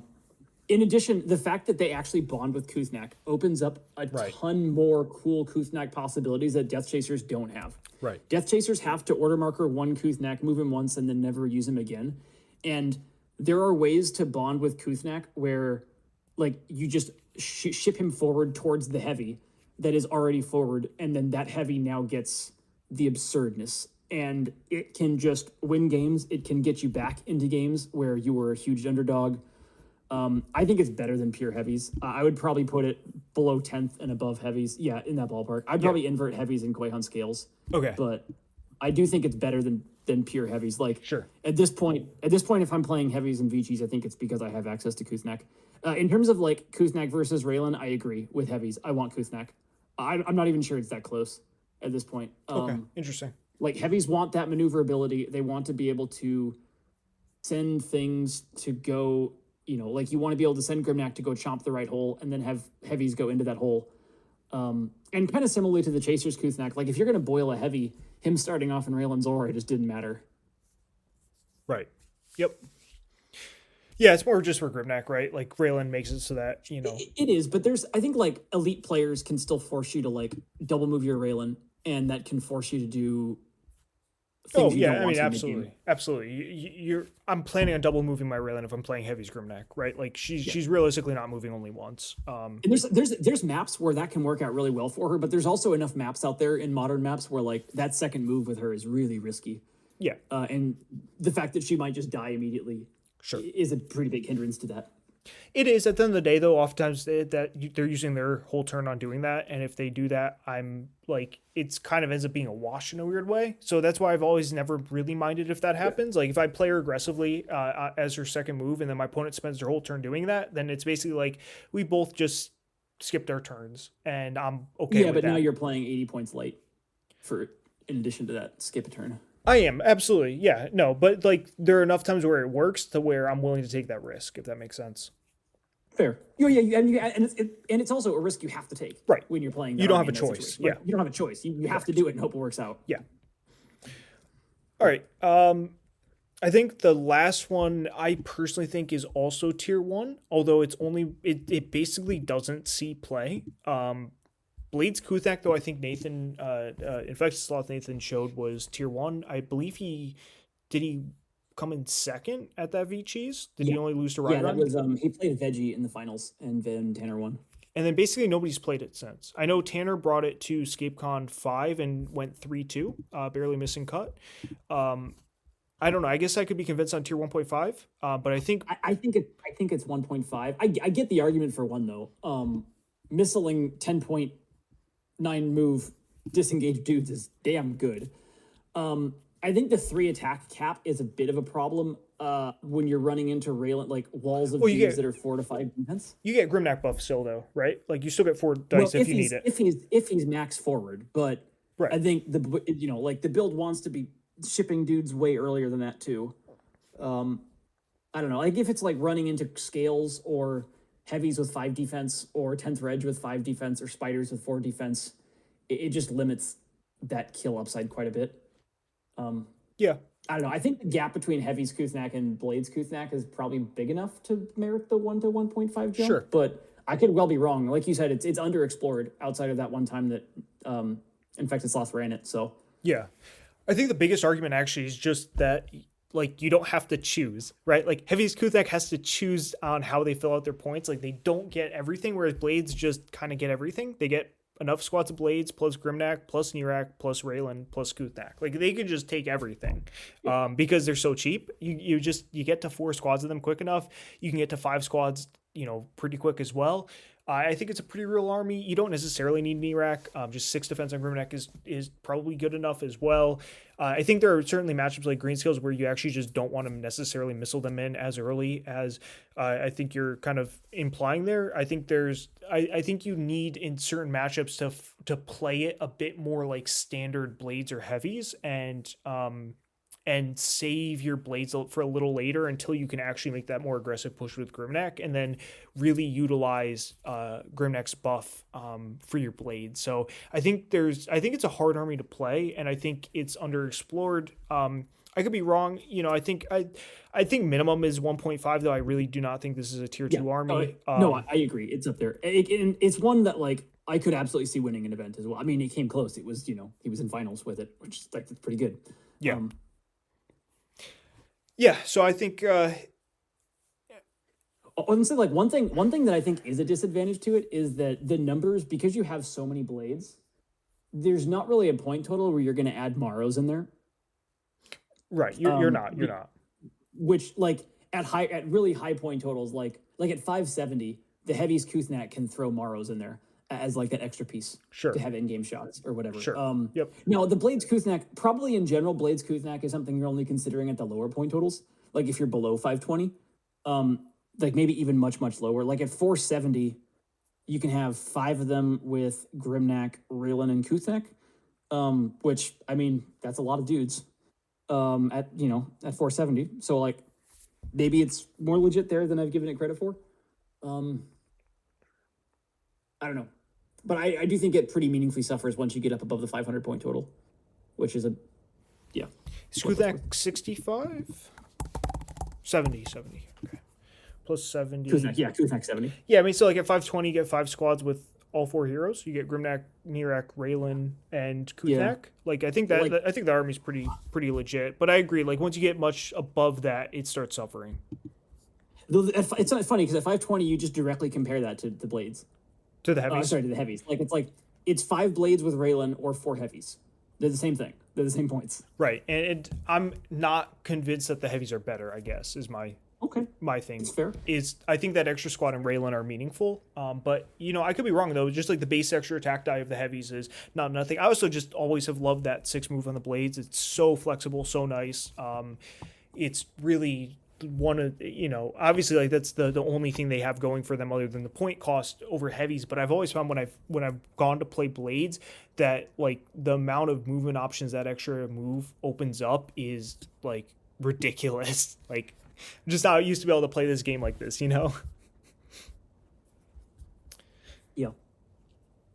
I should play it more. It sounds like an army I would enjoy. I think you would. I genuinely do not understand why, just other than just like low, these are like the online events are only like 30 people, like, which is obviously like a good amount of people for like a HeroScape event, but that's still low in the context of games, right? Like it's not like we have 600 person events. The sample sizes are like near garbage. Exactly. For sure. Yep. Yeah. So I think that honestly has a lot to do with it. And then people just play what they want to play. That's the bottom line. Is you see that all the time. People play what they want to play, and most people don't want to play Blades. I hear some idiot even brought Varks to one of the recent VCheese events. Like for God's sakes. We'll talk about that in 1 second. Just catching up a couple things. Guy's saying, can we get a fact check in here? I won OST's VCheese with NILF scale. So first of all, I didn't even know that there was an OST with VCheese. Second, okay, that just means that another army in tier 1.5 has won something online. Jingle Bong is saying, could Kuthak Bernie chasers be a thing? I believe we saw that at not this past season, but the season before online. I believe there was, I believe SRD ran that army. It's not a bad army for sure. I don't know that he had either Raylan or Nirak, right? I don't think you're going to be able to afford to fit them points wise. Yeah, you'd have to run it without them. I think I'd probably make that a tier 2 army because of how much Bernie likes Raylan. Yeah, that's that's kind of where I'm at, Peter. I would probably just rather run one of the other two versions at that point. I can only put so many armies on the tier list. I had thought about that one, but realistically, I think you're going one or the other. All right. Speaking of Varks, we have mixed Varks on here. Do you think it's higher than 2.5? Okay, thank you. Do you think it's higher than 2.5? I don't think so. I think 2.5 with like the other unique armies is pretty fair. I think it's. I don't think it's. I think it has to be 2.5 because of its point total limitations. But I do think at the right point total, it's at least a tier 2. Interesting. Okay. That point total is basically. Let me. I don't remember. Well, I'm also honestly thinking. Is this crazy? I think Q9 Rats is bad. That is crazy. Put it back up to tier 2. That is crazy. That is crazy. But I'm thinking, just look at the stuff in tier 2. Like, it obliterates Valiant Fourth. It beats mixed Varks. It probably beats the other stuff that's in there. But the thing is, you're not going to be playing like you might play one game total across an entire 8-round event against all of these combined. Like, you're not playing against these. That's my argument against it. It also just crushes the tier 2.5 tier though. Yeah, but again, you're playing one of these armies total. I guess this is where I'm starting to lean now. Is the tier 2s. I think these are all appreciably better than the micros and the chasers. I guess.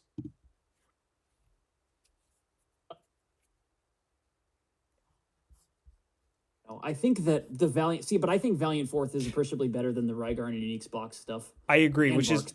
Actually, so I would put Okay, we need a new tier. Hold on, we just need a new tier. That's I agree. I agree. We need one more. Oh no, we're definitely not moving PKs up. We're on 2. just add tier 3 back, and then have PKs tier below tier 3. Add a row below. Okay, we got this. We need to change the color to.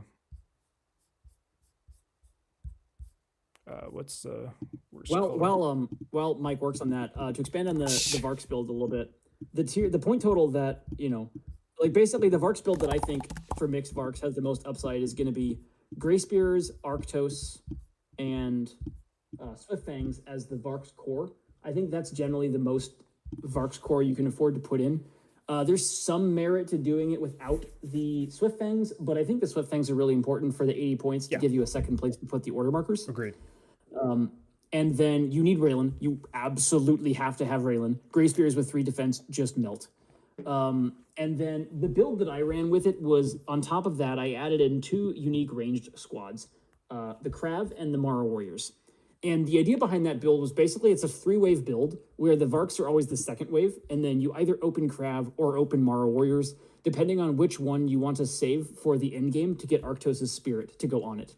I think most of the time you open Krav and then have the Maras for endgame where you get 8 range Mara Warriors. But there could be some matchups in there where you might want to have 9 range Krav in the late game as well. It's cool. I think it techs well into a lot of things. It also gets obliterated by the tier 1 stuff. One Quahan 3-for-4 roll just melts the army, which Absolutely. is a pretty big problem, Yep. right? But into 4th, it's actually pretty good. You open Krav, you trade for a couple squads of the 4th, you then ship the Varks in, you trade for a couple squads more of the 4th, and now you've got Mara Warriors for scattered pieces. That's one of the games I did win, that VCheese event. I played against, I think 5/4 with Drake. Maros can't shoot Drake unless they're next to him, but who cares? I'm shooting them one at a time while they're cloning, and he never gets them, which is pretty much what happened. And I think that the other thing about it is the Grey Spears with Arctos backed by Raylan just has so much offensive upside. That's the nice component about the army is it can kill a hero. It can crush 2x of a key squad. It does get obliterated by rats. That's another big issue with it. It's much, much happier to face the Q9 Rygarn build than the Q9 Rats build because Grey Spears just can't do anything to Q9 Rats. And also Krav are terrible into Q9. That's another just awful matchup for it. It's the biggest problem with it is it doesn't have that many amazing matchups of the tier 2 armies and above, and it has several really bad ones. So objectively, you probably shouldn't run if you're trying to win an event. But I like Varks, and I think that specific iteration with those 2 unique squads does have some cool play where it's got a shot into stuff. Yeah. Okay, I can see it. Maybe it's just top of 2.5. Yeah, I'm not sure. I think that's right. It's got too many awful matchups above that. Yeah. Um, Yeah, I know Nathan and I had theorized that. Again, in fact, it's all Nathan had theorized that army. I think I'd include it in like the Gauntlet or something, but without Swift Fangs. I think Swift Fangs are an important addition. Over, we were just running the Gray Spears plus Arctos combo with the Raylan core with some other stuff. I think we had built out. I think I only included maybe one or two versions total in that, but we had theorized out a number of different versions with different pieces filling it out, but um, yeah, straight Varks aren't on here because straight Varks are honestly kind of garbage. You cannot run straight Varks in VCheese and expect to do well. But the mixed Vark armies with Raylan is quite strong. Just Arctos is just a busted figure, honestly. yeah, Like he's he's just very good. he's just strong. That +1 attack to the Gray Spears when they're next to him, and then the range spirit, having both of those on that same figure is pretty crazy. The bonding is very, it's not true bonding because you're still maxing 4 attacks, but still 4 attacks at range is Yeah, quite good. It's just the redundancy; they're not common, so you just lose that redundancy that all the other range pieces have. yeah. So I think this is And more it is a accurate, though. huge limitation. Yeah, But one of the thing about Swift Fangs when you put them in this build is I like the fact that they have two different roles and you can alternate roles based on the matchup. One role is to be an offensive piece that you use on an order marker 1. Maybe that's round 2 order marker 1. Maybe that's round 3 order marker 1. And the other role is just to be a screen for the Gray Spears, where right, you spend maybe 2 turns with Arctos to get them where you want. And then after that, you're attacking with Gray Spears and moving the Swift Fangs on the bonding turn. right, And then your opponent either has to kill the Swift Fangs first or start killing the Grays and then let your screen become an offensive screen. right. And that's, there are matchups where that's pretty good. Yep. But yeah. Yeah, makes sense. So let's jump to Knights next. We have two different versions here. We have straight pure Knights, which is just like 5 squads with Gilbert or 6 squads with Gilbert, or maybe you have Elgrim in there or something. And we have the Knights Raylan, which would be with Mara Warriors probably, which is something like 4 squads of Knights with Gilbert, Raylan, Maros, which is what Boromir won a VCheese with. I don't think Knights are bad per se, but I don't think I can put pure Knights higher than 2. And I I think two's the right spot. Yeah. I would and put Knights Raylan up to 1.5. it's maybe 1.5. Okay. The bottom of it. I mean, it did win a VCheese. That's like an online VCheese. That's worth quite a lot. I do think it's better than pure Knights in VCheese as well. I don't think pure Knights can be lower than tier 2. Like if you put it in the tier 2.5, it's just going to obliterate those things on Right. pure numbers. Yep. Like the efficiency of it alone is just going to crush the stuff down there. But it's also like probably got weak matchups into most of the other common spam that's sitting above it. Right. My thought process here is kind of that like the Maros are better into like the Q9 Rygarn army, like having the Maros versus and having Rayland for all your knights that are getting pinged, having 6 defense. I think both of those things make it a better choice into the Q9 Rygarn army as opposed to like the knights. I think having Raylan and getting to 6 defense is really important into Quaihan to give you a better shot in that matchup. They can really just get like 6 defense is a lot better survivability there. Yep. And I think I think they generally just melt without Raylan in that spot. And I know Ken, I'm certain if Ken is still in the chat and in watching this, I know Ken's going to disagree with this. Ken, you should play it into Quaihan. It's not going to go the way you want it to go. I don't think Ken's gonna play that, but yeah, no, I agree. I think it's interesting how it kind of flips in VCheese as opposed to classic cheese as to which one is better. Yep. All right, so we're getting to some more interesting armies that don't see a ton of play. Why don't want we to cover Cathar before that? Cathar are probably more. Sure. My gut is somewhere in tier 2. Yeah, I think that's right. This is Cathar, like 3 to 4 squads with Raylan with range, which is either Krav or Maros or both. Could be a Q9. You could also have something like a Hydra in there. I think we've seen it get a second at EscapeCon cheese, EscapeCon VCheese. I think William at EscapeCon 2 brought it to second with I want to say like 3 squads of Cathar, Raylan, Hydra, and maybe like Maros. Like I think all those sorts of pieces that you throw in, you definitely, I don't think you want to just spam like 4 to 5 squads with no support. I think you want some sort of support with it. But when you do that, like the Cathar are not awful into anything. Like they're not awful into Quayhan. They're not awful into 10th. Like, yeah, they're not ideal, but at the end of the day, they're still a 4-man with 4 base defense with 3 attack at 2 range. Like all those things are playable enough into everything that they're not going to be completely worthless. And then into the melee matchups, you only need like 3 to 4 squads backed by Raylan to give yourself favorable melee matchups with the brace spears with 6 defense dice. Yeah. I really like them with Krav. I think that like running them with Krav and hoping you miss Q9 is probably the best outcome for them. Krav give you what you need to pull dragons in and outrate, have better play in the 10th, and then you've got Cathar backed by Raylan to crush Melee's hopes and dreams. The Q9 version is also good for sure. I think you probably need higher point totals to be able to fit that well.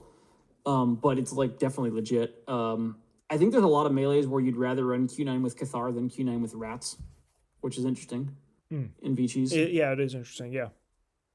It gives you the melee upside, and you don't have the Rats into all the special attackers downsides. Right. So I think that's worth quite a bit. Like if I was choosing between Q9 Rats and Q9 Cathar, I would almost certainly go Q9 Cathar at most VCheese spots. That being said, like I also think there's probably a lot of metas where Cathar want Krav, but I don't know. I could see it depending on the point totals and like what you can get with them. But yeah, I think that's the right spot for them. It's really hard for them to win an event because they are at the end of the day melee tech. Yeah, like you said, they're solid in the other roles, but like they're going to be the underdog for the other stuff. Yep. And there's just no real way to play around that. They have some really bad matchups out there too. Troopers Laglor is brutal, in particular. Yeah, I don't know. Seems right, the right spot for them. I mean, it's got to be playable if they have like a favorable map plus glyph draw, though, right? Like it's not like it's auto lose. No, it's not auto lose, but the fact that they can't get height on the troopers is a huge problem too. Sure. Like they're capped at 3v4s. Right. That's the best they will ever get in that matchup. Yep. And it's a bit of a problem because Cathar's whole shtick is wanting to be able to get on height with reach, and be able to manipulate that to get attacks of. That's a problem into troopers because it doesn't work. It is, but you're hoping that whatever else you have with them does enough in the matchup, right? Again, that's why you don't want just like pure Cathar. Yep, but like ideally, whatever else you're bringing, especially if it's going to be a Troopers Laglor meta, like a meta where you're going to see some number of Trooper Laglor builds, like you at that point it's on you if you don't include anything that gives you reasonable chances in that matchup. So I think Cathar are pretty flexible in that regard. I think it's a good point. I actually think it probably is slightly better than Q9 Rats then overall. Yeah. I actually think Valiant Fourth might be at the bottom of 1.5 the more I look at this. Just because like I think Valiant Fourth has a better shot of winning an event than any of these below it. Maybe, but I still think Suicide Fourth is like meaningfully better than Valiant Fourth. So like I don't know. It is, but yeah. I don't know. I'm a little bit lower. I'm probably a little bit lower on Valiant Fourth. The question is there another tier in between 1.5 and 2? What, the fourth tier? Tier 4? Tier 4 is between tier 1.5. I think Knights Raylan go in that same tier as well. I like Knights Raylan and maybe even Chasers Kuthnak a lot worse than these other 4, I think. But better than these next 3. Oh my word. Okay. Add row below. So we're going to call this tier 1.75. I like it. You can tell that we planned this extensively. Let's see. Yeah, 1.5. No, I'll just run that. 2.5. Realistically, that's like tier 3. It's like tier 4. Hard to justify, and then poor PKs. Yeah, I mean, I think these two, like, I think Valiant Fourth is maybe better than Knights Raylan. I'm a fourth believer, honestly. I just am. I think fourth are reasonably good. Only, I mean, they are reasonably good. I don't know. I feel like they lack. Well, their upside is in their redundancy, Correct. which is different than where the upside lies in most of the rest of the armies. Right. I part of like every time in a VCheese event when I've got matched up against fourth, I've been happy about it. But I don't think you'd be that sad about getting matched up against Knights Raylan either. No, I wouldn't. Yeah. That's fair. That's fair. For the most, well, certainly if I have heavies, I won't be. Grimnack might get a little indigestion from all the metal he's going to eat. That's on him. Yeah, I mean, I think it's something where like this, you could convince me that like Chaser's Kuthak should be a little lower. You could drop Chaser's Kuthak down to 2. I think it and Valiant fourth are, like, I think it and Valiant fourth are in the same ballpark. This is kind of where I'm leaning. Maybe Blades Kuthnak back up. I don't know. I don't know. You convinced me earlier that it was better than I thought it was. Well, I don't think it's much worse than the heavies version, right? Like, I think. Yeah, that's fair. I think that's an interesting argument actually. Whether you go the 4x heavies versus the 5x with 5x Blades with Raylan. I also think the VCheese under 450 is probably underexplored, and down there it's probably really good. Yeah, agreed. So, I would leave it up there for that reason. Okay, so I think we'll go with something like this, and honestly, like, yeah, it just helps us get more granularity. The thing is, VCheese is a more interesting meta. There's just more options that you can bring, etc., as opposed to cheese. Cheese is pretty, the top 2 tiers, I think, like 1.5 and 2 are pretty stable, I think. I don't think there's a lot of dispute there. I think the only thing that was kind of interesting was like Firestorm. I actually think Firestorm is worse in VCheese, though. You don't want to play against Q9 Rygar. That's just not good. Yeah. Not what we want to play against. I think the introduction of Bernie, who has his chomp works on fires, is not great for fires, even though it's a melee matchup. It's just like if your opponent knows what they're doing, it's not going to be free. If your opponent doesn't know what they're doing, it's free. But otherwise, Kuthak just completely obliterates Firestorm, I think. The fact that you can yeet your blades or heavies with disengage past, which is another thing, by the way, like the heavies and the blades, the reason I think they're also better than chasers is the disengage. The built-in disengage is very strong for those whirlwinds, as well as the bonding with Kuthak, as you mentioned, whereas the chasers don't bond with Kuthak. All those things to me make those 2 versions better. And the 4-mans, right? Like all those things together are quite powerful for those. Kuthak lets you just yeet into like a group of fires. I think it's just ugly in this metagame. There's too much Q9, too much range.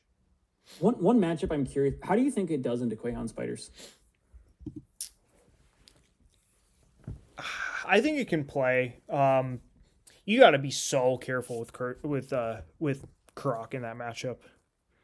Yeah. Like, you got to be so careful. You got to vacate that start zone ASAP with your fires, but then, like, when you're positioning your fires, you have to be so careful about Quahan. I haven't played it. I don't know. Maybe it's playable. It doesn't seem great. Yeah. I don't know. That's fair. I wouldn't want to have it. Well, you know a lot more about that build than I do. Putting it in the same tier as Knights would surprise me.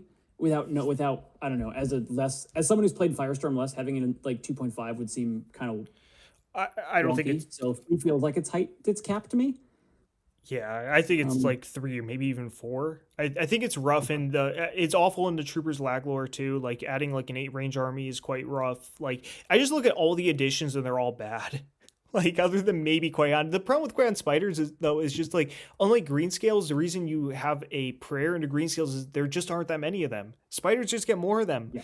Like, you don't really care if they're a 6 defense Greenscale versus a 4 defense Spider. You care about the number of them more than anything. And if you're Spider, the Greenscales were also less incentivized to go out as like a forward screen. Correct. You don't exactly. Than the Spiders are. Yep. Yeah. So there's a lot of catch up on the chat a little bit here because Matthias has been bombarding us. Oh, God. What the crap is this nonsense? Knights at 2.5. Can we get actual good players on this show? No. Is there a HeroScape review board to revoke your licenses? Yes. Contact Renegade. Do you guys only play with the basic side? Occasionally. There was an actual serious one from someone who's not Oh, named Matthias. Max. So in there, for Chris, Max. didn't you say in your VCheese pre-meet video that you liked Q9 10th over Q9 Cathar? Yeah, I had said that I leaned that way. I would like to get Mike's thoughts on that one too. In terms of like if it's a meta where you're looking at like 3/10 with Q9 Raylan or like 3 Cathar with Q9 Raylan, where you would lean. It's interesting. I see why you would consider 10th there, because you're relying on 3x 10th plus Q9 plus Raylan to do enough into like your melee matchups where you don't miss the fact that they're not Cathar that much, right? Like ideally 10th are improving some of your other matchups more. I honestly just don't have enough experience with either of those builds. 10th are probably, that was my main thought with it. Yeah, I felt like against melee you open Q9 right, and then when they get close enough you switch to 10th, and 10th are probably still good enough there. And 10th are better in the troopers. It's a lot worse. The biggest downside to it is that it's pretty awful into heavies and Chaser's Gurney. Right. Because 12 is enough to chomp through them. Yep. And then Q10's pretty terrible, or Q9's pretty terrible there. That being said, I don't know that 12 Cathar is enough to prevent those chomps from beating you anyways. You've got the upside with Cathar that like maybe you hit the first 2 into Grimneck and then he gets scared. Yeah, I don't know. I'm not sure. I also think that the 3/10 is way better into dragons too. I think the 3 Cathar is like pretty useless into dragons, and the 3/10 gives you a chance to get a to get an initiative switch weight then fire and kill the dragon. That was also part of the upside as to why I had thought that iteration of it was better. But I'm not sure that that's the 10th build you should be playing though. In any case, in any situation. But if that's true, which was my postulation at the time, it's another reason to not play Cathar. Yeah, I don't know. It's interesting. It's certainly interesting. I would definitely rather have the Cathar into the melee armies. I think 3 squads of 10th, as you said, just isn't quite enough. The problem is like those, at least with the Cathar, you are seriously limiting how many you're losing on any given turn, unless heavies are then also taking spears. And if they're taking spears, you're pretty happy about that, because if you just need a couple good spears to go through, and then you really hose the army. So I don't know, it's interesting. I think if you're expecting enough dragons and ranged squads, that there's a real argument to go with the 10th regiment there. I'm not sure I love either build though, honestly, into those types of metas. I personally think I prefer like Krav Maros over Q9 with Cathar when that fits well, but I'm not sure. Yeah, that's fair. I could see that as well. I don't know. I also like Hydra a lot with them, so I think it just depends. What about stingers? So we got stingers and we have mixed stingers. I think. I mean, I guess it depends on how you classify. I'm considering. Let's start with generic stingers and then pivot into. So this is just stingers times X plus Raylan. I think solidly top of 2.5 or bottom of 2. I see. The thing is, the additions aren't that bad for them. I wouldn't have it in tier 2. I don't know. I'm less on the Stingers train than you are, though. I think the additions to the VCheese meta are not that bad for them, though. Like the Q9 Rygarn army, I have to believe the Stingers have a very reasonable chance in that army.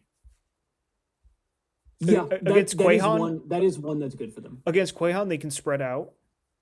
I don't think they get to Quahan. If you play your spiders right, I don't think they get many shots off of Quahan.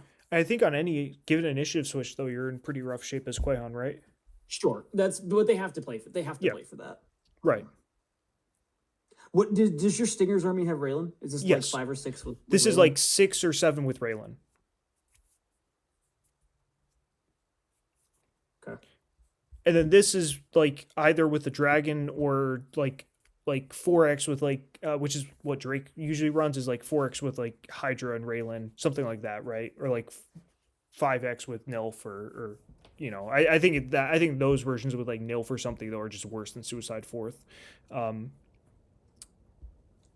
I think this is actually I personally think I prefer just straight Stingers, but I'm not sure. It's interesting because I feel like one of the figures my brain goes to first for mixed stingers would be Heracles in this meta, but I don't actually think it's a good pairing because now you just got 2 hero killing things. Correct. I honestly think it's like what would you pair like Hydra? I think Hydra might even be their best pairing in VCheese. Yeah, I mean, I agree. I think it probably is Hydra. I'm kind of looking at something like this. I'm not sure. They don't get played much. That's the big thing. This is true. They do not. I know Cleon's always telling me stingers are better than I think they are. Yeah.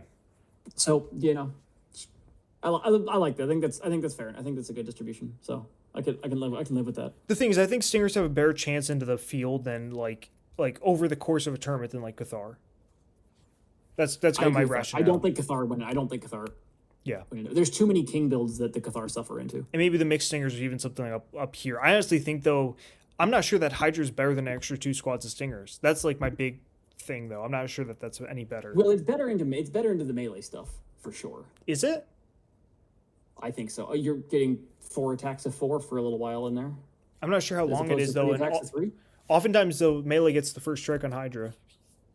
Well, if you play it right, you should have your stingers out and like in front of the Hydra, and then you backing up into it as they get closer. I guess I don't know. I guess I'm just thinking with Grimnack and stuff or Adelburn, like you just open up a path. Well, you're hoping both of those builds is to open stingers and trade stingers for the hero to set up the. I mean, it's better into Grimnack. It's much better into Grimnack than it is to Bernie, though. Right. You're much more likely to kill Grimnack in 2 turns. Correct. So I don't know. Maybe these are both in like 2.5. Maybe mixed stingers is slightly better. I'm not sure. They're probably pretty comparable. I don't know. They just don't get played. That's the big thing. Yeah. But it's sort of that redundancy thing where it's just like it's 3 attacks of 3 and they just keep doing it, but they also have the upside on like Q9 of getting height, of course, and then also like if you're ever losing, you can just roll for drain. Like or you just roll the drain. Better. Yeah. They do get better because rats are worse. Like Correct. That is a good that does help them. That fact alone is an improvement. Also just the meta share that is 10th Regiment being lower is good for them. Just like 22%, like we look at like SafeCon 4, like 22% of the field being 10th Regiment. Numbers for 10th Reg are just absurd, and they don't represent what it should be. And Heavy's players around the world should riot at that bullshit. But honestly, 22%, like, yeah, it's really high, but at the end of the day, when it's one of the best 3 armies, it's not super crazy. Like, if you want to win a cheese event, would you bring one of those top 3 armies, like classic cheese? And I think the answer is probably yes.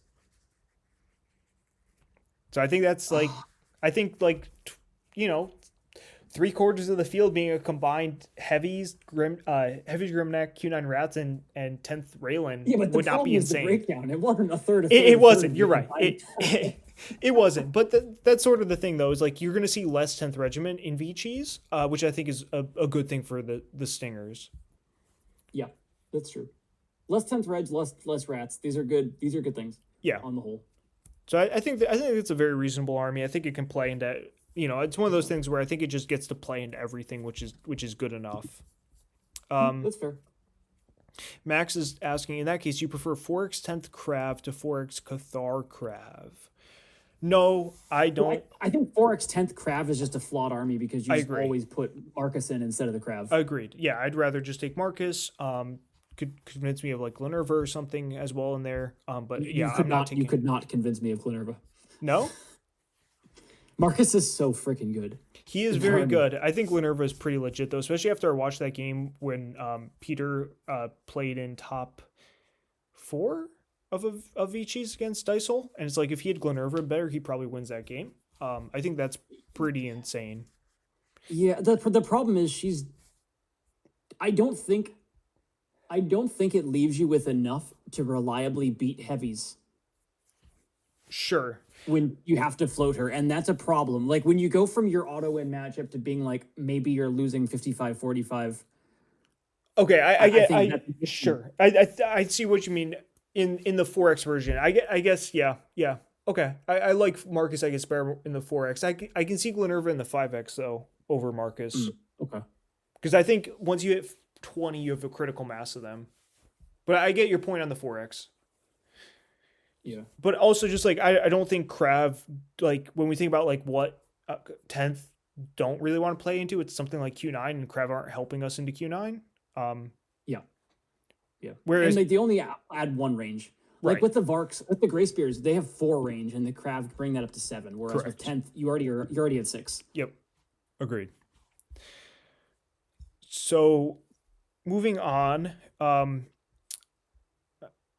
We could add arrows to the PKs tier and just be done with them.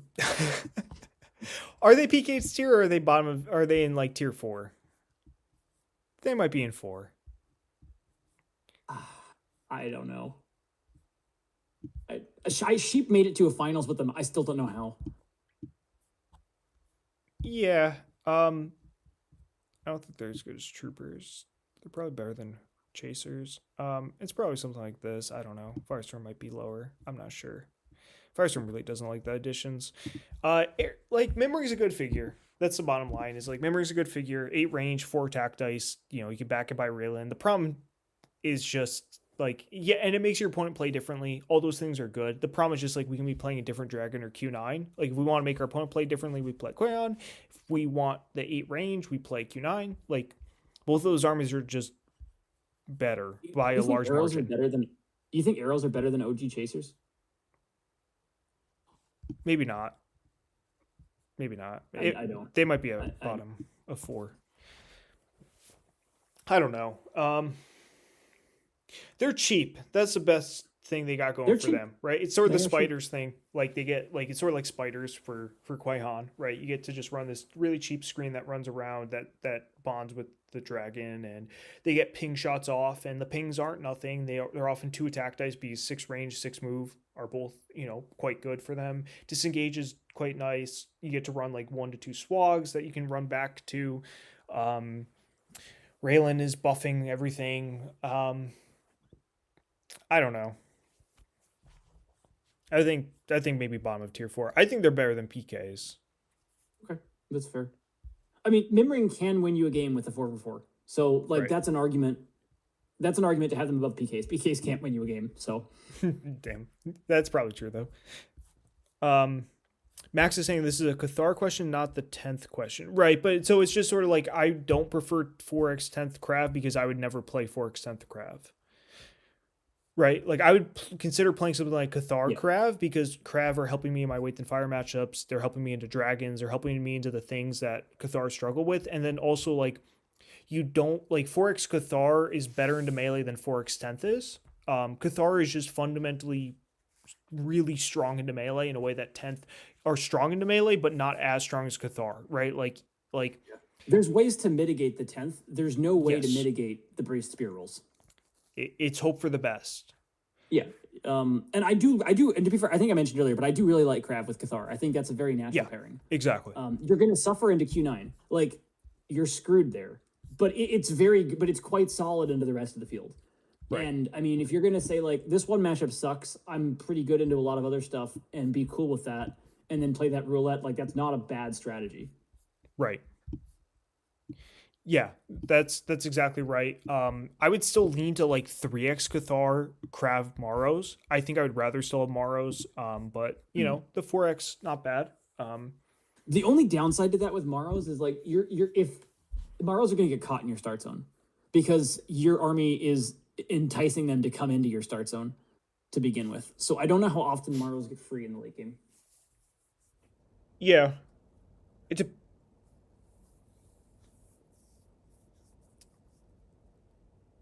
that's true. I would think into like melee, I would consider actually leading Maros rather than leading Krav, and not worry so much about Krav value. And then Krav, like once they're getting towards me, Krav are better at shooting up out of my start zone than Cathar, or than the Maros.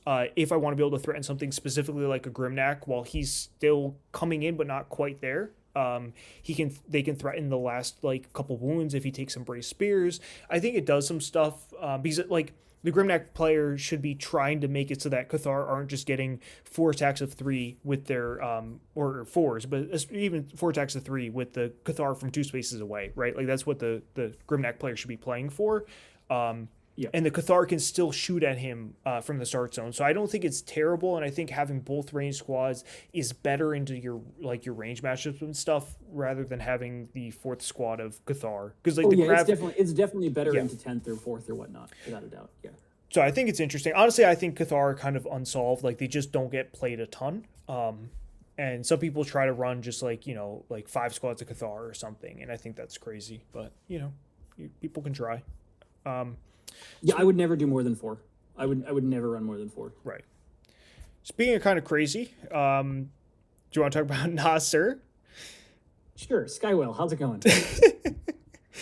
Top of tier 4? Mid tier 4? 4, definitely 4. I think it's worse than Chasers. I think somewhere in this ballpark, it's pretty reasonable. It's around there. It's not good. Sky, you got further than I thought was possible with it, so congratulations to that. Man, it's bad. It's a counter to 2 specific things, and it's not even that favored into one of those 2 things. Right. And then it just gets toasted by everything else. And that's a bad recipe. Like, you want your hard counters to be really good. Correct. And, like, for that to be a meaningful portion of the meta. Like, Cathar hard counter melee really well. And, like, there's a lot of melee in some of these metas. So, like, that's upside. Yeah, no. They just don't do it. Yeah, that's where I'm at as well. 6 move is nice, but that's about all they have going for them. Then they're just a 3/3 that Raylan can buff. And the big issue, as you alluded to there, it's sort of like the heavies versus axe grinders thing, where like axe grinders are theoretically great into the heroes, but they also just kind of can't get to the heroes if the heavies player plays it well. It's sort of the same thing with Cathar into a dragon. It's just like, yeah, they're good at blocking attacks from dragons, but then they have to go through 6 defense green scales or 4 defense spiders. 4 defense spiders isn't impossible, but there's a lot of them. And then green scale, 6 defense, 3v6s are just rough. There's also a lot of point totals where the dragon wants to bring Krav with them. And if that's the case, yeah, Krav just sit behind the dragon's greeny or spider screen and just kill them. Yep. And you never get there. Or Morrows, yeah. They're dragons like to bring a range piece, and those range pieces are also good into the Nasser. Yeah. So yeah, I think they're rough. They're not unplayable, but they're definitely not going to be favored. Speaking of another rough army, I think Trons are quite rough into the VCheese additions. The VCheese just amps the amount of range, and then also you have extra auto kills, and then even like boiling a heavy into Trons that have like 6 defense then is not that terrible for the heavies. No, it's not. It's a good trade-off because that heavy's dead next turn anyways. So Correct. Why not just get the extra offense out of it in the short term? Yeah. So I'm honestly feeling like tier 4. I think they're a lot worse in VCheese because of the additions than they are in classic. I could see 3 just because they do counter a few things super well, but like pure the heavies. things they counter well are the tier 2 and the tier 2.5 stuff. They can be like pure heavies. That's mostly it. Because again, I don't think they're that great into like the heavy Skutnak or blade Skutnak. No, I agree. They're not. Even Bernie's going to do a ton of work in that matchup with 5 defense and 8 life. I mean, if the point of putting them in tier 4 is to say like don't bring them, they're not good, then like that's pretty reasonable. So I get it. I guess I can see that. Yeah, like I think like one, likely you're just not at all. So like you expect these to win events. 1.5, like you're not shocked if these win events. Like they're still very good. They're just maybe a little less good than the ones. 2, we're not, we expect them to make top cuts. And they can convert to a win. But we're not. You're not really thinking of these in the same category as those. 2.5s are like these are good. You're not surprised to see them top, but you're more starting to be a little surprised that they're actually winning the whole thing. 3, they can top, and that's probably about it. And then 4 is like, man, it's not super likely that these top. Yeah, I'd be surprised if they did at an event. The only one is maybe like micros. Micros aren't that bad. Yeah, they probably deserve to be up there. Yeah. with the new tier. It's Yeah, fair. Like they started out. I think when we only had 5, having correct. The 4th lowest one was good. But yeah, this is reasonable. Yeah. I wouldn't be. They could top. They can absolutely top an event even without Laglor. I just Yeah. think it's, obviously, yeah, they're just a little worse than the other options. I think dwarves, unfortunately, are going to fall quite low as well. I think dwarves, the Rygern matchup cannot be bad, although brutes definitely, brutes are Oh, definitely Brutes, rough for Brutes is you brutal. That's because there's bad. 6 defense and you don't have auto kills other than trying to set up a Mogrim Commander Strike, which requires you to live next to a brute, which is certainly it's something you can try to do. Um, I'm The feeling Q9 like, Rygern having 2 rats is like pretty bad too, because it's sure, enough to just delay them that initial wave yeah, and then be able to pull off all the pieces behind it. Um, I can 3 is the see highest. 3 is the I max can see max bottom size. of 3 though. The bottom line is that there are a lot of large things in the meta, so that Yeah, natural fourth defense die is really not bad. they're also quite good into most of the tier 4 stuff. I mean, not Trons, but the Sure. rest of it. Yep. Maybe not Firestorm. I don't know about that one, but they're gonna crush chasers just by out activating them. They're gonna crush Nasir without a doubt. They're pretty good into Mimring. Yeah. Yeah, 3 seems fair. Yeah, I think I'm somewhere in here. And then I think I'm in the same boat for like mixed dwarves. Honestly, this is another I'm underexplored. very curious what you're putting in that build with them. So the only build I've really seen was not VCheese. It was Classic Cheese. That was Nathan's 3 squads of dwarves with Raylan and Krav, and he went 3-2 at ScapeCon for Classic Cheese. Which I honestly I think is a worse meta for them than VCheese. So I actually think it's maybe better than normal dwarves in VCheese. Less Q9s per capita is definitely an improvement for that army. Not less Q9s, less because that army I think is already good into Q9. It's more or less rats, right? Okay, that's fair. Because like Q9 can't do anything to the dwarves themselves. Like he's taking 3v6s, which is pretty awful into the Raylan like the mixed dwarves is going to have Raylan Well, I think probably. if you have like Q9 with 16 rats, he can just take But take that's the time to kill Raylan first. But the thing is, that's what I'm saying is like the rats are the issue in that army, not the like. I actually Yes. think Okay, that's fair. That's fair. without the rats That's fair. or without Raylan, I think dwarves can absolutely play into Q9 rats. But just like the trio of Raylan plus rats is what like those 6 defense rats are what dwarves cannot handle. You still like Kraver not bad into like Quahan. I think it's somewhere around here. Actually, I think it's a bit better than dwarves, like straight dwarves. I think it's absolutely underexplored, but I think somebody could potentially make mixed dwarves work. What other possible are there any other possible iterations of that with the, I definitely Yeah. get what you're saying with Krav. I'm just curious if there's other iterations of that army then that you're considering besides Krav as well. I thought I had built one that I don't think I'm gonna bring, but I thought I had built one for SASCON actually, VCheese at 480. Let me just pull up my list of armies for that real quick. Do I still have Sure. it written down? No, I don't. So I must have moved off that idea. Because I didn't think it was quite good enough. It must have been something like 3 squads, presumably Raylan. Did I send it to Ken? Or somebody? I might have sent it to somebody.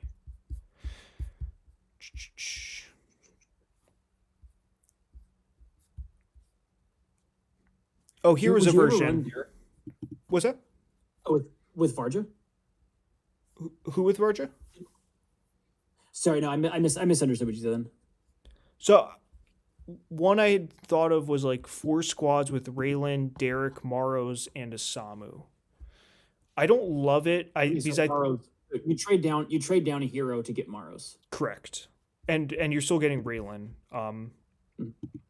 I don't think the upside's high enough though. I don't think 480 is quite enough because I would rather squeeze in Krav. Yeah, I think the required points are a little low. Unfortunately, like I think the required points for the army is a little high. Unfortunately, like I think in the Maro version of that, I just want the knights, 4 knights, Raylan. Yeah, Maros over it, so like it's just like dominated by that build, so that hurts it. it is. Although this is at 480 or really 470 without Osamu, whereas the Knights one is at 5. Isn't it higher? Oh no. Yeah, the other one is going to be at like 520, right? Because like Gilbert's so much more than Derek. Just because Gilbert's a little more. Exactly. Yeah. So I don't think Mars are the right pairing. I think it's a little high on the points, but I think something like Dwarves, Raylan, Krav I think it has play into this metagame. Because I think Yeah. there's just less common spam. There's more big stuff that you can threaten. The Krav are not bad into just about everything here. So, end of the day, I'm putting in tier 3. It's still, still not saying this is a great army, right? Like, that wasn't an army Sure. I'd be Yeah. bringing if I expected to like win the event. But like, I think you could squeak into a top cut with something like that. Um, we got two last ones. Let's take care of Romans. I don't know. I think Romans are better than dwarves I'm looking at in the like meta. mid I tier think they're 3. Do you think they're mid tier 2.5? 3 or the bottom of 2.5. I think either of those is fine. Okay. I think I'm actually higher on Romans than I think most people would guess in a lot of spots. They got awful matchups, but they also have really good matchups. I feel like your Quayon And matchup is awful. you're what? Your Quayon matchup? Isn't that awful? Oh yeah, that's one of the awful ones. Yes, Okay. it Which, is one of the awful ones. by the way, I heard Quayon's pretty good. I've heard that. I've heard the same thing. Yeah, the Quayhan's a problem. I think it's reasonably good into Rygar and Brutes though. I don't think it's awful there. Sure. Yeah. No, you have me Berkshire. You've got to absorb the Brute Gruts once, but Yep. you've got 6 defense because you're playing it with Raylan. Yep. So you've got 6 defense for that, and Romans are pretty cheap. Like I'd much rather lose Romans to Brutes than Heavies to Brutes, when that happens. And I'm going to lose less Romans than I would lose Heavies because they're going to have 6 defense instead of 4 or 3. Right. Me Burks is good. I mean, Yep. I think the biggest problem with Romans is that Chasers get way better in VCheese, or rather, Chasers get way better both in VCheese and with Bernie coming out. And like Yep. those are both hit Romans pretty hard and give you really less reason to run Romans. But I don't think I think the gap between Romans and Knights is way closer in VCheese than it is in Cheese. Yeah, I mean, you're seeing less like Q9 rats. You're seeing proportionally less 10th, 4th. I don't know. To me though, like Kuthak is also a problem. The addition of Kuthak, Kuthak has to be good into Romans. Does it though? If they're a chart, I mean, if they keep a solid line, you're just hitting 2 things with 6 defense. Yeah, I don't think you can keep a solid line. Well, not into the Chomp version, not into Grimnack, but into like the Blades Kuthnak or the Death Chasers Kuthnak without Adelburn. Well, Blaze will solve Grimnack. Oh, that's true. Okay, that's fair. I think it's just basically the Chasers, which I don't think is as good anyways. I don't know. I just look at these 2 top tiers and I think you're, other than maybe like pure heavies, because you just have enough guys, like your number is higher. They're cheaper. Like that's always been the thing. I think they can. I think they beat Nilf Scales. But I think I agree with that as well. I think Quayon though is tougher. Specifically like Quayon Spiders. I think you would still beat Quayon Scales because you go Roman me Burks to Raylan every turn, and that's bad. Right. Yeah, it's bad. It's not good. It's definitely bad. You got to spaces so that doesn't happen, but yeah, I don't know. Max is asking about Simon Fraser. He's the guy that like buffs their move, right? So all friendly soldiers who start the move within 6 may add 2 to their move number as long as they are unengaged prior to moving. They must be able to move adjacent. Okay, so it's basically the Kozuke stipulation, so they can move 7 as opposed to 5 if they can end engaged. He also has combat leader. He's an interesting filler. 45 points. Single figure filler. Not awful. I'm curious what events he's actually been in running with them. I'm gonna search the Fraser builds real quick. He's been running a ton. What are we looking at with him specifically with just Romans? Yeah, I mean, I think with 10th he's just filler. So he's been run with, at least with the .org data, he's been run with 4 different Roman builds. One of them was me. So, and I'm liking it more than I was before.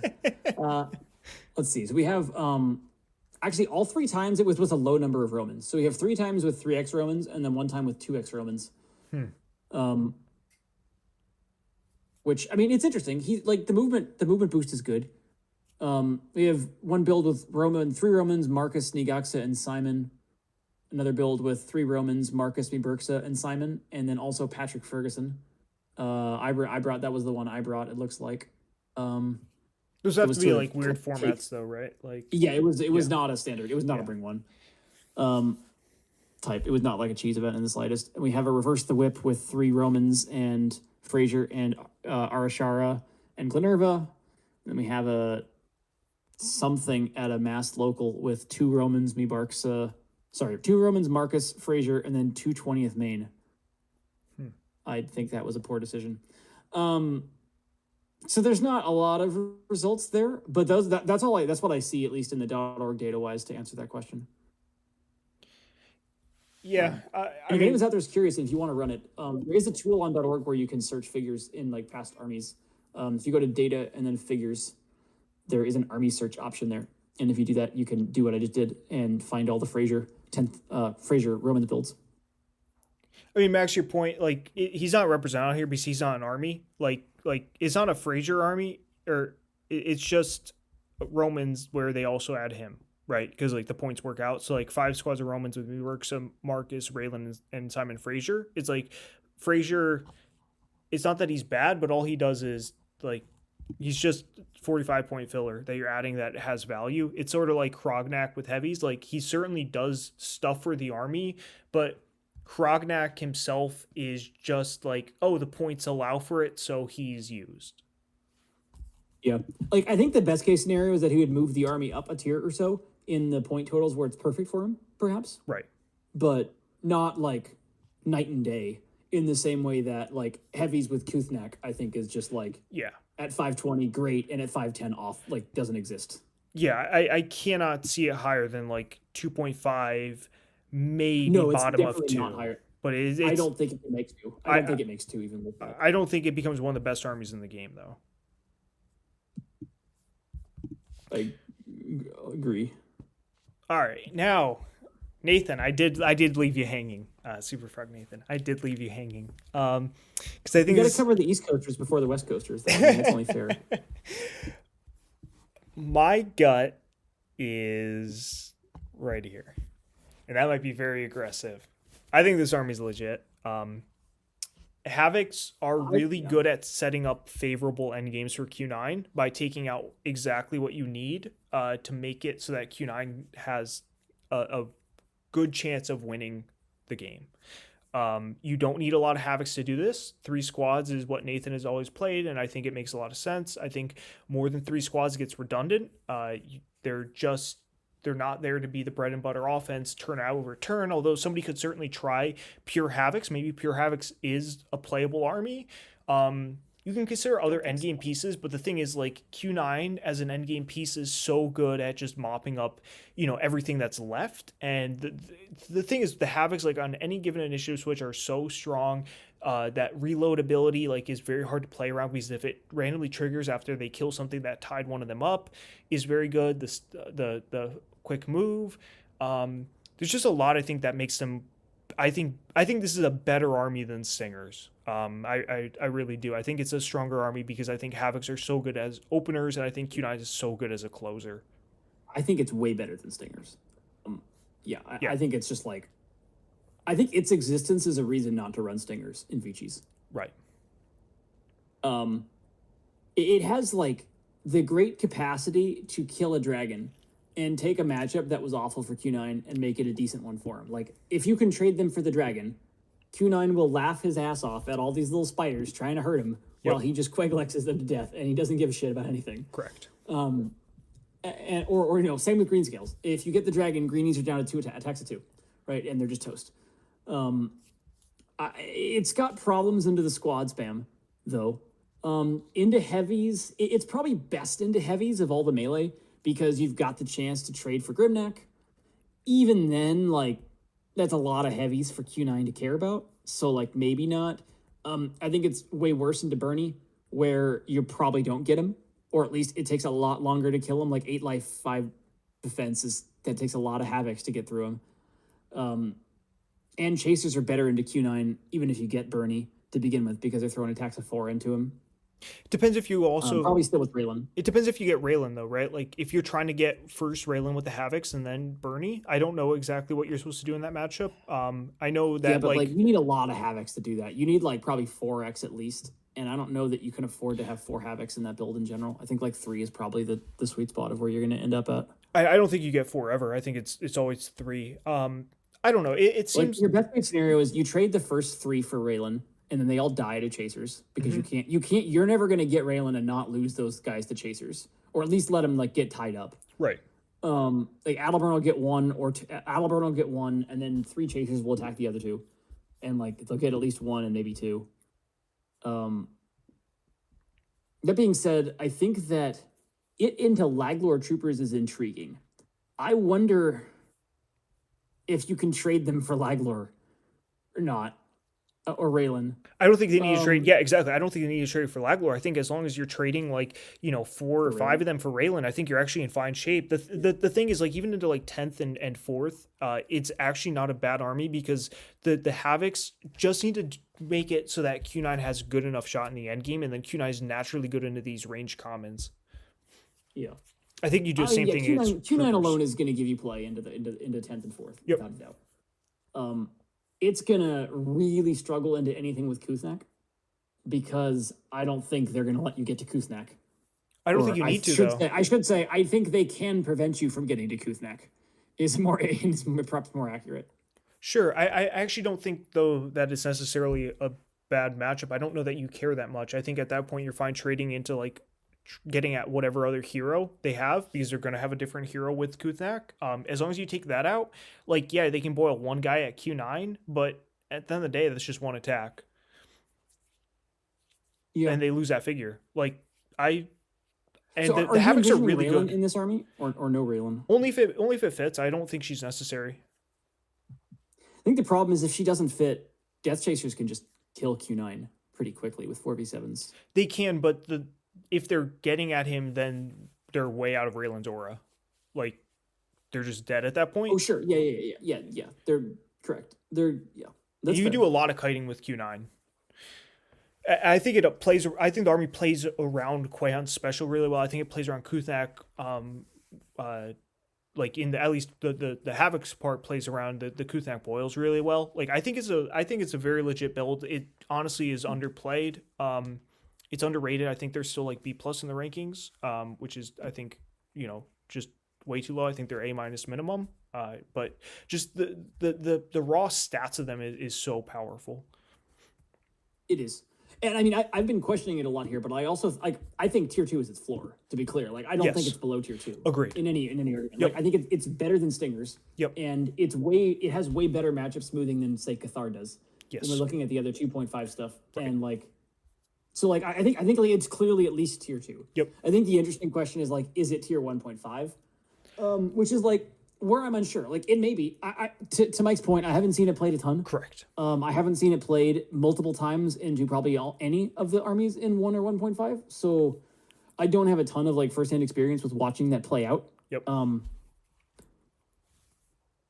So yeah, like I probably put it in tier 2 for now with the acknowledgement of like it might be 1.5 and I might just be wrong, and it might be better in these matchups that I haven't seen than I think it is. I'm viewing it the same way as yeah, exactly. I'm kind of doing the same thing I'm doing with like the Blades Kuznak, where I'm placing it a little conservatively because it just doesn't get played enough. Like Blades Kuznak realistically could be tier 1, and I think the same thing can be said about Havoc's Q9 could realistically be 1.5.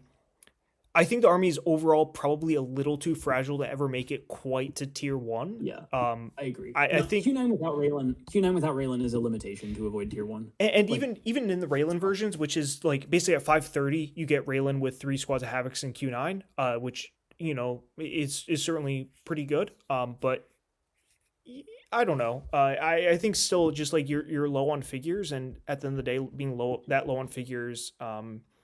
Yeah, Q9 Rygran could pull it off, but outside of that, it's generally pretty tough. It's also fairly point total dependent. Like, yeah, because sure. all the cheapest thing is a 90-point common squad. Yep. At like 450 specifically, it's pretty good because you can get 3 and you can get 3 of them with Q9 at 450, and that's like a very solid army. Correct. But there's going to be a lot of point totals where you have to add, where your opponents are adding valuable shit and you're not. Right. And that's going to be a problem. Like anything really between that and like when you can add in Mara Warriors maybe at 50 more, maybe like anywhere between like above 450 and below 500, I feel like you're adding much less value than almost every other army in 1 and 1.5 are adding.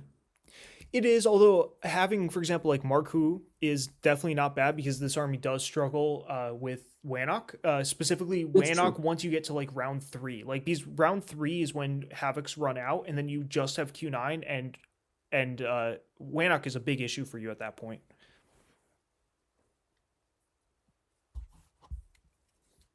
So I don't know. It might be best at like 470, honestly, and then like 550 where it gets Raylan plus Marku, but I'm not sure. I mean, the marker point is definitely valid. Like Q9 just losing in round 7 because he took 4 Wannick wounds is a thing that can definitely happen. Correct. So there's that's a very fair. That's very fair. So, I hope we did not disappoint you, Nathan. And we appreciate you staying up this long and following with us all the way to the end for your our favorite army. Yeah, I mean, or at least one of your favorite armies. I hope tier 2 is, it's just not played, but I think it's legit. From what I've tested, I've played I've played against it twice in testing games before EscapeCon 5 when my dad brought it. He went 2-3 with it at 450.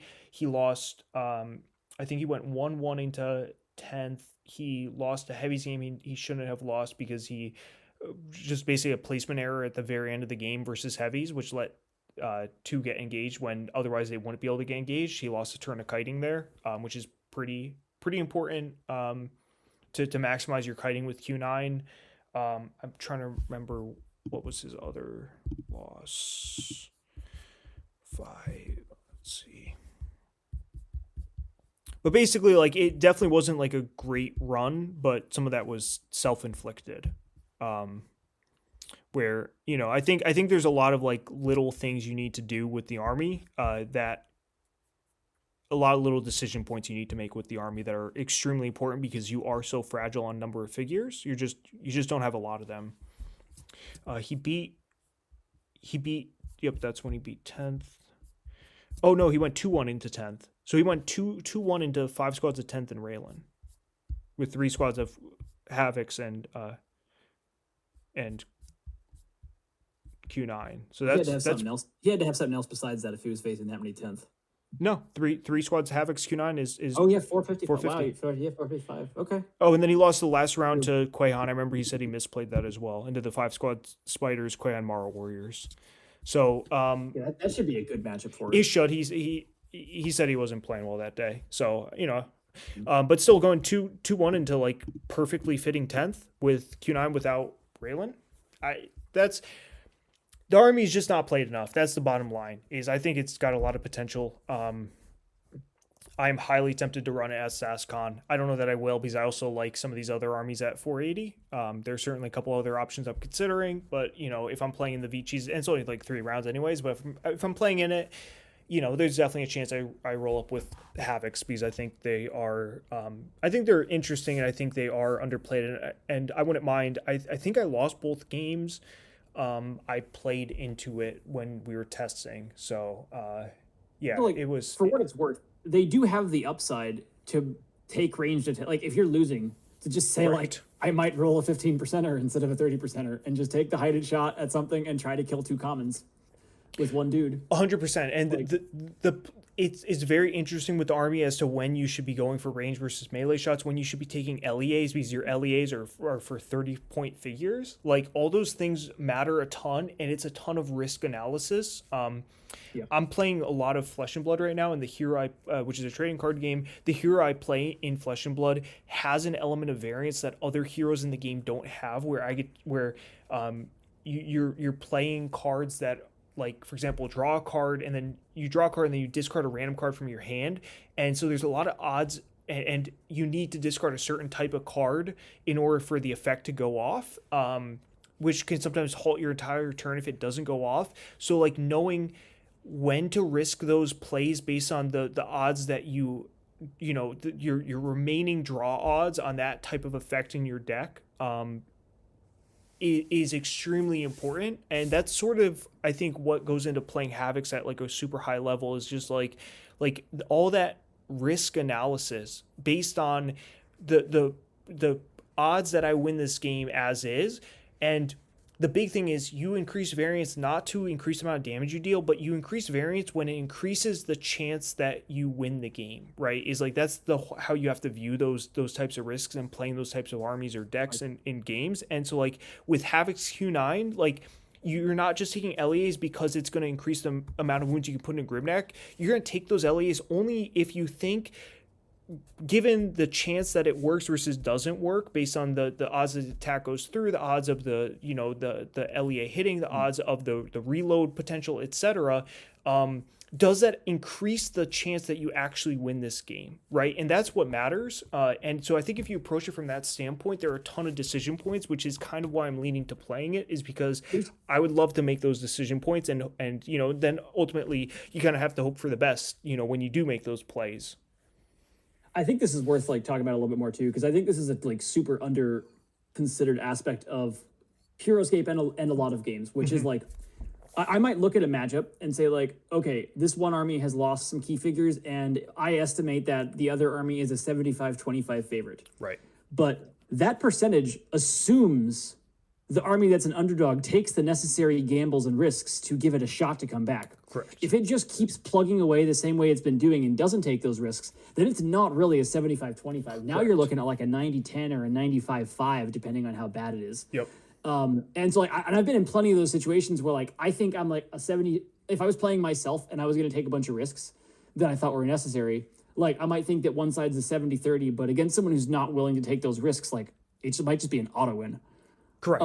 Exactly. And so like those absolutely play into like if you're analyzing like the actual like odds of winning a matchup. Right. Also in terms of like game design, figures like that can be pretty cool in that like over a really short-term sample size, it might look like there wasn't a lot of skill in a decision. Like Havoc's rolled good or they didn't. Like you could simplify a single game down to that. Yep. But if you play that out over like a very long run sample, like the skill decisions that Mike is talking about will print like a pretty considerable EV.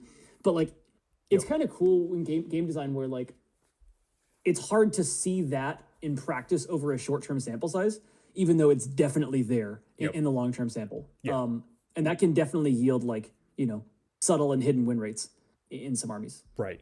Which is why I'm playing, honestly, what people on the outside think is like one of the luckiest decks in the game, but at the end of the day, it's also probably the hardest deck in the game, right? It's just like because all of those, you have to min-max all of those odds and basically I have there's an effect I start with that just says I get to roll a die, and usually you get one action per turn.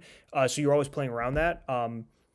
And I can roll a die though, and on a 1 to 6, and I get that many action I get to take that many actions, halved, rounded down. So if I roll a 1, turn completely over, I do absolutely nothing. But on a 6, I get 3, right? 5 or 4, 2, etc. So like it looks like a ton of variance, but like when you actually choose to roll that die is a huge part of it. And it's honestly like very comparable to playing Havoc's, where it's just like when do you take those melee versus range, because you can often choose to take melee attacks, but it's not necessarily right to take melee attacks. It's all contextual on, again, you think long-term, long game, what is my goal here? My goal is to give Q9 the best chance of winning this game in the end game. And the way we do that is setting up a favorable end game by killing key pieces. And sometimes you have to increase the variance in order to do that, right? You increase sometimes the it doesn't number of even dice. increase the variance too. Like Correct. maybe Grimneck is down to 1 life and you have 3 Havocs that are all engaged with heavies. Right. You take the LEAs, you only need one of them to miss. Correct. Like, Exactly. You're a substantial favorite to have not all 3 of them go through in that situation. Right. You're looking at 7 out of 8 times getting your heighted shot off on Grimneck. Like that's not you're not like it looks like you're taking a risk. I'm taking 3 LEAs, but like in that situation, who gives a shit if you get Grimneck with 1 of them, you win. Correct. Or like I'm imagining some toy game where that's true, where it sets up a great in-game situation for Q9, but like it can look risky and be like you can just be a massive favorite. Correct. Exactly. Yeah, and then you just live with the fact that sometimes it doesn't work. I just lost a tournament game where I took 2. I believe they were 85% chances to win, and I needed either one of the 2 to pan out and I just win the game. And they both failed, which is a 2% chance that both of them fail. So then you take your bad beat and you lose. 2%ers come in sometimes. They come in, and you just have to be willing to, you play an army like that. But every army has variants, right? Like every army has, it's the same with card games. Every deck in any card game you ever play is going to have some level of variance to where you just have to accept when stuff goes wrong. And honestly, when you boil it down to stuff like that, it's like, yeah, well, it's like aggressive. This is like a whole other topic, but just like some effects are aggressively in your face with the variants and others aren't. So like Quaihan is aggressively in your face with the variants, whereas like Nilfheim can still get lucky over a longer period of time, over like a larger number of rolls, but it just doesn't, like, if he's consistently hitting 2-for-4s, 3-for-4s, like it's still very good what he's doing, but it just isn't in your face the same way that a 3-for-4 that torches 3 of your squad figures in a single turn is, right? That's the same with like the Havocs. Havocs are aggressively in your face with the variants when you whiff that roll on that, or you take a disengaged play with 3 of them and all 3 live, right? Like those it's just readily apparent to anybody casually observing in a way that normal variants isn't. Yeah. But it doesn't mean that there's not skill in actually, taking those plays, etc. So yeah, I think they're very cool. I think looking at this is honestly looking pretty good. I don't know if you have any last tweaks you want to make to it. Let me look back over it real quick. So I like tier 1. I haven't had a problem with tier 1. I might have Chasers Bernie over Quaihan Scales, but like it's close. It's a damn close. Sure. Yep. I don't know. It's Bernie's so new that like either could be true, and I would not be shocked 2 years from now. Are we here? Are we at Chasers Bernie over Heavies? I'm not. No? I know I lost it with Heavies. I think I misplayed it massively, to be blunt and unkind to myself. I think that the maneuverability Heavies have by not relying on Raylan gives them an advantage in that matchup. Sure. Even if I flubbed it in my one shot so far. In terms of tier 1.5, Nilf Scales is great. Nilf Scales with one of those range comments is a great army. If you're still there, I do like it. I just don't think it's tier 1. Troopers Laglor is up there. Suicide Fourth is up there. Blades Kuthnak. I don't know where to put it, so it's as good of a spot as any. Sure. It may be way better than I think. Havocs versus Chasers Kuthnak in the next tier is an interesting one. I don't know. Havocs might be better. Yeah, you could convince me it's something like this, and then Knights at the bottom. I think Knights are at the bottom of tier 2. I think Havoc's Q9 has a better shot to win an event, maybe, which is an argument to do it that way. Just like next tier, Stingers, Cathar, Q9 Rats, Knights. Yeah, I think Knights have to be below Cathar in that tier. Yep. And yeah, seems reasonable. Romans, Varks. You were fairly kind with your Vark placement. I appreciate that. I think they're good Romans, when they're Varks. good. I think you could maybe make an argument for something like this. I don't know, but they're good when they're good. They're good when they're good. I think the big argument for unique box is that they're good at way more point totals. Sure. Yep. And Varks are like only good at like 1 or maybe 2 point totals. Sure. Very specific ones. Same with Rygarn box, honestly. Like the Rygarn box again just has like more flexibility with point totals. I do think the Varks are better than the dwarves than the dwarves though, pretty clearly. Like I think I have a way better shot to win an event with Varks than with Axe Grinders. Mm-hmm. To your point about that earlier discussion, like Varks are another really good army where you can manipulate the variants. Sure. Yep. To like take the risk when you need it. Right. And like they're very mobile and they have high attack potential. Yep. Like Havocs in that sense. Like right. You can just make the play where like if this works out, I win the game. Whereas there's a lot of matchups where like pure Axe Grinders just can't. Like the best they can do is slow roll and try to grind through something. Right. And there's no way to avoid that. I think like Chasers at the top of the next tier seems reasonable. I don't know where to rank the stuff below that. Sure. Like, Fair enough. I have no idea. I think any order of the next 4 things you could convince me of. Well, and then honestly, these might be up here. I think that's actually probably accurate.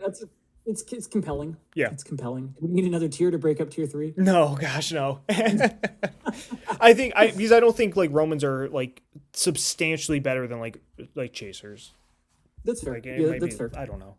Like same with like straight micros. Straight micros are just not bad. I think like all of tier 3 is like these are good armies, but like they're not going to win. Correct. Agreed. They're like almost certainly. Whereas like tier 2.5, like there's an outside shot. Like if stuff lines up well, whereas like tier 3, like realistically, I cannot see these winning. The stuff in tier 2.5 has very good matchups, and if they hit a couple of those, they just chain it into top cut.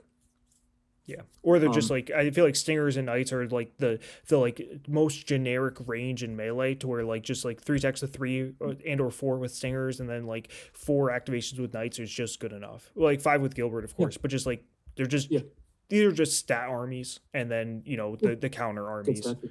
Good stats are good. Yeah, I like it. I will say, like, for VCheese, one of the reasons I like VCheese so much is when you look at tier 1, there's absolutely 7 things there. Yep. Like, that's awesome. Like, that is so many things, and there's a lot, like, there's much more subtle, like, matchup roulette amongst those top 3 than, like, a triangle of 3, amongst those top 7 than the triangle of 3 armies at Cheese. And as much as they might not be the most fun to play against, at the end of the day, figures like Kuthnak, Quahan, and Brute Gruts all, I think, increase the amount of like skill in the game to play around them, right? Like as the opponent, like playing into Brute Gruts, playing into Quahan, playing into Kuthnak, those are skills you have to develop and learn. And like I think adding those extra skill checks in a way that like Q9 Rats just Q9 sitting behind a wall of rats into Knights and then just taking 3 attacks of 3 every turn is like a robot could do, right?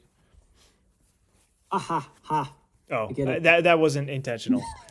Gosh, that was not intentional.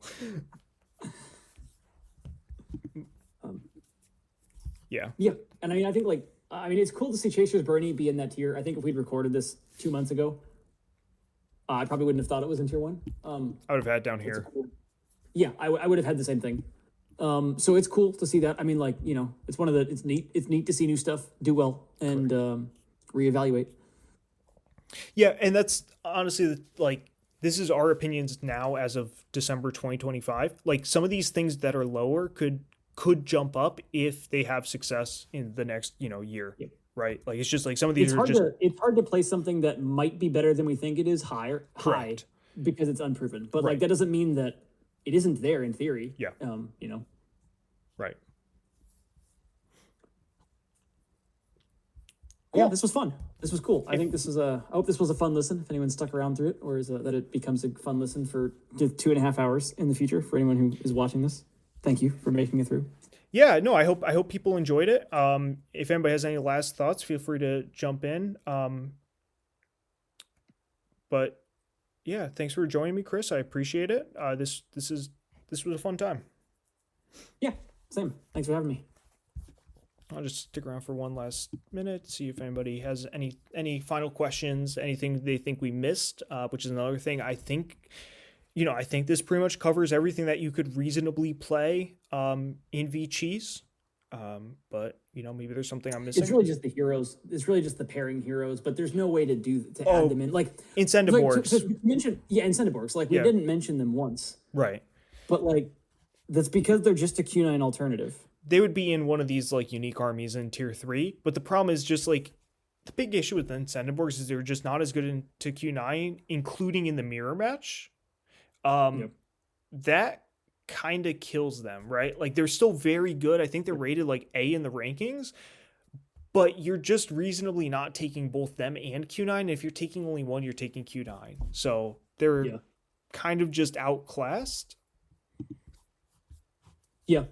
I mean, I'd probably have them down. It depends. Like, it is interesting because, like, Rygarn with them is probably still, instead of Q9, is probably still a very good army. But at the same time, it's like, why are we doing this? Correct. Like, it's hard to justify putting them anywhere on here because, it's probably still we could replace all of the versions that have Q9 with them and then like put them 1 to 2 tiers below. Right. Which is probably accurate, but like I don't know. Yeah. It's a lot of effort for not a lot of reward. Correct. But they are like a great figure. Like, if you want to run them instead of Q9, you absolutely could still win the event with it. Like, it's very possible. You're probably giving up some edge, but like they're still an elite unit. Yeah, you're decreasing your chances for sure, but they're still good enough. So and maybe there's 1 or 2 others we didn't include of the VC like uniques. I don't know. Maladrix. Mal is okay. I don't know. She's okay. You can try something with like Widow, I guess. I think it's too many points. Yeah, I think it's just gonna get crushed by like like Rygarn's just such a better. If you're doing something with uniques, Rygarn's just so much better at it that it's like, why are we messing with Widow for 150 when Rygarn at 90 exists? Maybe one day with Ramon. I think Ramon armies are pretty legit. I think there's a couple different ways to build them, but he's not VC right now, so not worth including. Indeed. And I think that's probably it. I don't think there's anything. Oh, well. So, of the revealed stuff, there's one army that's already starting to make some waves. That's Cobra Troopers in events that allow G.I. Joe. Those are certainly going to be an army of all time. Those are certainly going to be, I think, tier 1, but maybe they end up in tier 1.5. I think Cobra Troopers are pretty insane though. So I'm curious to see where I mean, I've never played with it or against it. I am at best speculating. I haven't considered it at all in this meta because it's never been legal in an event. I mean, that will change obviously in like 2 months, 2-3 months. And it's going to shake up the rankings for sure in both of these. I am curious to see how it plays out. I have never played it or played against it or seen it played. So, for what that's worth. They're pretty gross. Six attacks, including buffed attacks, is really something. At 6 range. I imagine it's going to give you a lot of more play. And I imagine it would make Quayon a little bit worse because it's probably easier to sniper. And you can't engage the stuff like 10th with Marcus. Like it's going to play a lot like 10th with Marcus, except I don't know, maybe better. Yeah, I think it's. I don't know. I guess we'll see. I think it's very good. I don't think anything else revealed is very good, but I think that's very good. Like Chain Grets, I think are fringe at best. And Chain Grets run into the problem of like heavies exist. Yeah, they don't get to bond with Grimnack. Like they get to bond with Grimnack, but they don't get the +1/+1 from him. So they're quite rough with him. Your army is like 5 squads of them with like Tuck and Nirak. That's kind of what you're looking to do, and that's not awful. It's sort of like OG Chasers actually. That's like the army it's closest to because you do have 4 defense at least as opposed to the Chasers 3 defense. You have Tuck, who is sort of like your Mi Berxa replacement, but Mi Berxa, like the paralyzed Sarah is like pretty huge into matchups like Q9 Rats. Like being able to stop the scatter is extremely important. And Krav, like you just Krav, hit on the Krav, correct. Just get it. Also can assassinate Raylan. Like there's just a lot of things that Mi Berxa does that Tuck doesn't, and you don't have the 4 attack dice that the Chasers have. So I think it's like that's not big, really good. It's a little overlooked, but like one of my favorite things to do with Mi Berxa is to have 2 different targets. Like you stare one thing, and then if you hit it, you shoot that target, and if you miss it, you kill something else. Like every turn you stare a Krav, and when you finally hit it, you kill the Krav, and if not, you take your shot on someone else. Yeah. So and honestly, just the max 2 skulls for them is just awful into the amount of Raylans and stuff. Yeah, it's a problem. I think I would just be running Chasers over that. 4 attack attack has so much upside. Correct. You just kill stuff. You just sometimes you just roll 4 for 4, and that's great. Yeah. Oh, and then there's also stuff like the B11, just like as a unique throw-in, right? I'm just like scrolling through the units real quick. So like B11 are reasonable. They're reasonable. I considered them with Varks for that as sense. A potential piece for mixed Varks because Arctos' Spirit on B11 is pretty good. Sure. It requires a much higher point total because I think that the Varks still need Cathar. Sorry, I think the Varks still need Krav. I think without Krav, they have no chance into 10th and 4th, etc. Okay. And so I felt like that was the most important piece to add to that. And then at that point, if you're switching out Maros for B11, like that's 60 points up. So I don't know. I think that's a lot to be floating. But it is like a cool option in there where like 8 range B11s are scary. Yeah. Oh, absolutely. Yeah. I mean, I think they're interesting. They're interesting. I agree. I would rather have Krav. I think that's their big issue. It's sort of like the Incendiborg thing. I don't think you're realistically taking them instead of Krav in most builds. The one time they're better if you expect to face a lot of Q9s. Sure. Okay. Fair enough. That like they have, but yep. I mean, the thing with Varks though is that like you've already got the Vark core to try to kill Q9 with. Your whole thing with Varks is you've got like 4 buffed attacks into Q9 already, right? Yeah. Similar argument for dwarves, where like you've got the dwarves for Q9, you need the Krav for the range piece. So Correct. it would have to be some army that like maybe it's a Rygarn box army. I don't know. Yeah, some sort of like where you get both. Yeah.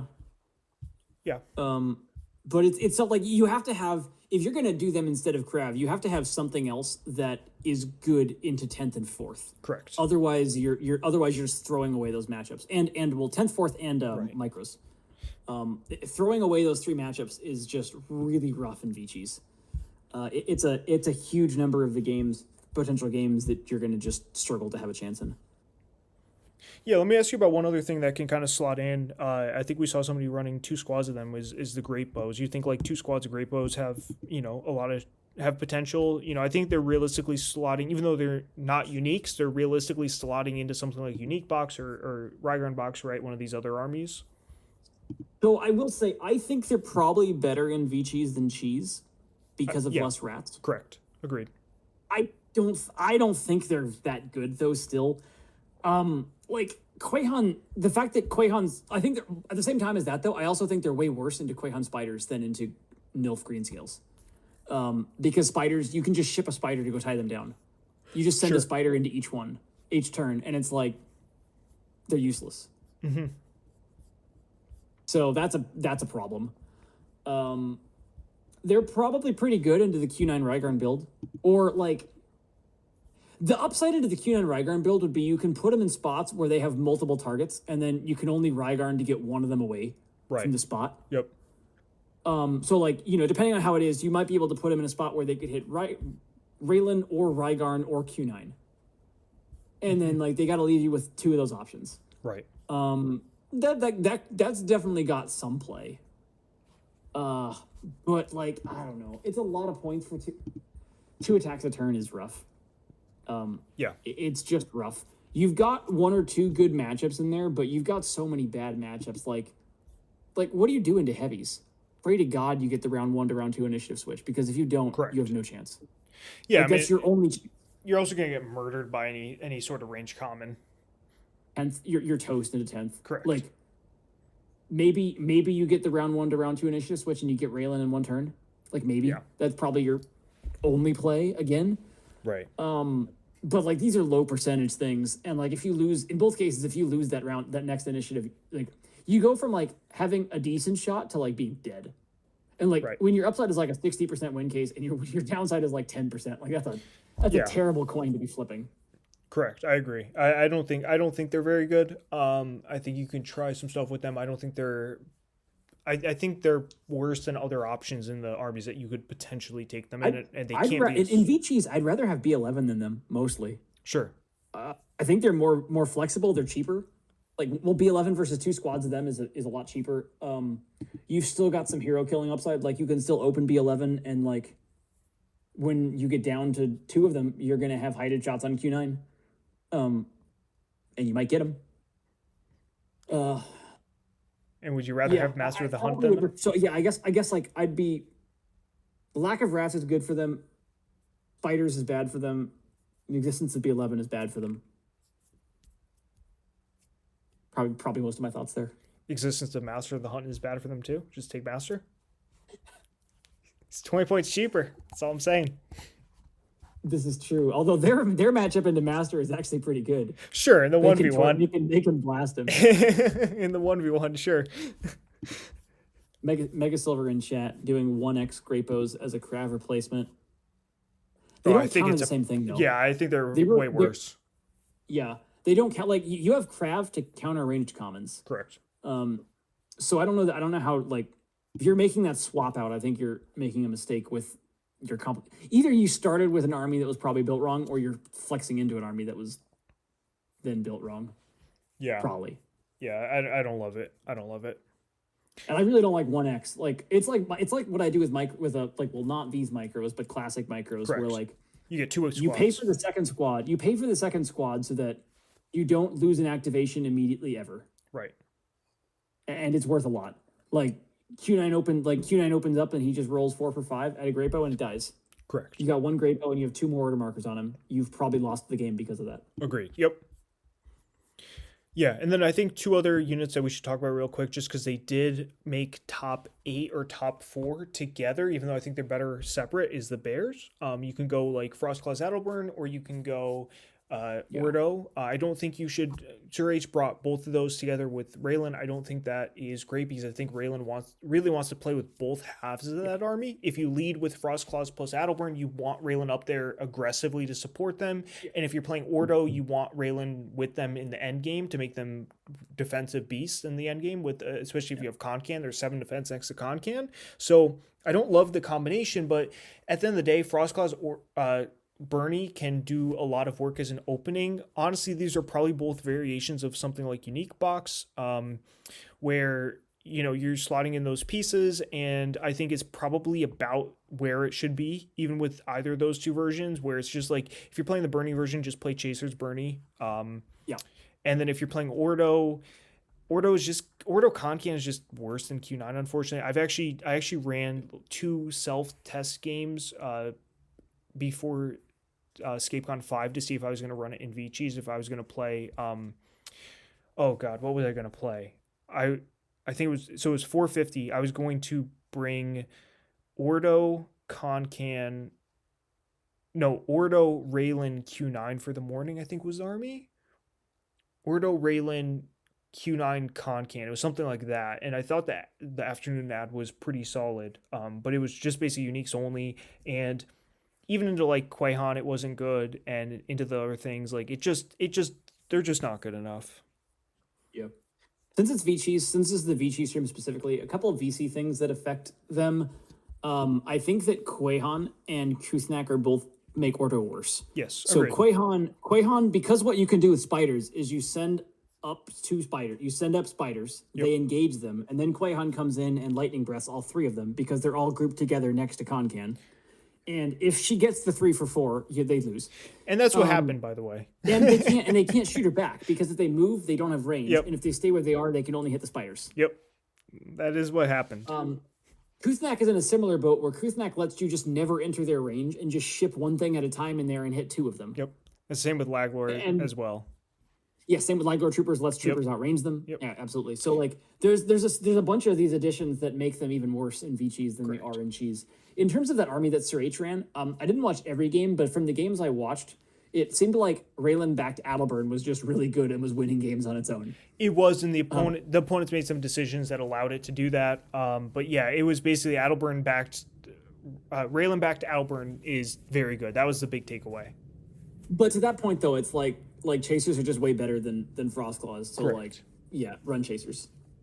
Frostclaws weren't bad. 6 defense, 2 life. They were actually quite solid. You could try to do something with that, where that's your 350, and then you have, somewhere in the 1 to 200 points left for the end game. You just kind of have to figure out like when it actually makes sense to do that, and I don't think it's very often that it makes sense to do that.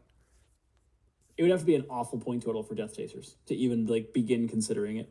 Yeah. Or your ad is like, I don't know. Would you try it like 530 with Q9, and you try to do a similar thing to like what Havoc's Q9 does, right? Like, but then is that better than just running Havoc's Q9 Raylan? Now you're counting on Q9 to solo 10th and 4th at a high point total. Adelburn is not bad. Adelburn with Frostclaws. He's not bad, but if he's up there by himself, Wait Then Fire is gonna. Well, you have Frostclaws with Raylan as well, right? Like you have plays you can try to make, but it's not great. I don't know. I just thought also, it was it's way better. Again, I think like it's also going to suffer a bit because spiders are going to replace green scales for the most part with dragons. Like that's going to do better into green scales. Sure. Right. Well, it's going to do way better into green scales Nilf because that's actually a really good army into Nilf because you can chomp the green scale and then engage with the Frostclaw. Yeah, you get one through. Now Nilf's kill on that Frostclaw is way harder. So Nilf just has to take LEAs a lot. Right. Whereas Quahan's just like, nope, Frostclaw, Raylan. Yep. So I think that again, you're just looking at like some specific VC stuff that is gonna drop it down a little bit. It is better into VC though than it is into classic cheese. That part at least, it's more of a king meta. It's more That's true. You have like Q9 Rats is definitely an army that does not want to play into. Otherwise, you're just like, Yeah. I guess maybe with your own Q9 though, if you're going that version, if you're trying to go like Q9 with it at like 530, it's Yeah. like maybe kind of playable. Then the rats are less bad. Then you're trying to trade your Q9 for the rats and Correct. then hit their Q9 with your Adelburn. Correct. Which, I mean, that's not awful. It's not It's not awful. that bad. It's not awful. But if they've got Raylan, you're taking 3v6s into those rats, and this is going to take you forever. Like, do you really want to do that? Is that how you want to spend your afternoon? Well, at the worst, though, it's just like a Q9 Rats mirror, then, right? Where like your Q9's dual. Actually, Adam and I just sat our rats. But yes. Sure, okay. But otherwise, like Q9 Rats mirrors and cheeses are, you make some plays with the rats still. But Yeah, otherwise it is a lot of 3v9s at the other Q9. Yeah. Or 3v3s at Raylan first if you can get at her. But yeah, it's I don't know. I don't think they're bad. I think they're worth mentioning on here, but I don't think they, maybe they could have maybe the Frost Claws could have been represented on here somewhere. Realistically, though, I don't think they're better than tier 3, and I think you can just view them as another one of those. Absolute feeling. Yeah, I think they're like another one of those unique box armies, anyways, right? Like the unique box. The whole point of this is sort of to be like the catch-all of these other unique focus builds that aren't Q9 Rygar, right? Which is the pinnacle, the best one. Maybe it's not the best army in the format. You can really argue, I think, sort of any order of these top armies, and it's fine. If I wasn't the person on here, mixed Varks might have fallen under unique box too. I'm just so partial to it that I needed it to be its own thing. But it's also a similar concept to those where you're, I mean, it is all uniques. So. It is. I only included it because I thought it was worth mentioning the fact that like if you're gonna, it was more for the fact like if you're gonna play Varks, don't play straight Varks, right? Like. Yeah, I honestly wasn't sure when I added them whether they would be in the same tier anyways. Like I wasn't sure if they were going to be a little better or a little worse than unique box. Turns out that I have them in the same spot, but like I could have seen something like this, or maybe the reverse of something like this. I don't know. Well, I think it's just point total dependent. If it is the right point total for it, I think the Varks are by far the best version of it. But like at every other point total, they're just clearly worse. Fair enough. Well. Thank you all so much for watching. If anybody has anything else, Matt, you're asking what is the Renegade rankings. That is not something I'm super interested in, like the contemporary format. I don't think contemporary format's very interesting right now. I think like right now you have Great Bow Mal, you have Frostclaw Alburn is still not awful. You have Jello Irie or whatever they're called. Pretty much all you can play. You can try to do something with Tanukis, and then at the right figure limit, you can do something with like the Iron Lich with Savarinth and the Necrotex, right? Like that's playable. If it's the problem is like I'm not like sure that I would even be qualified to do that one. Like I think there's other people out there playing that meta, and I'm not the one doing it.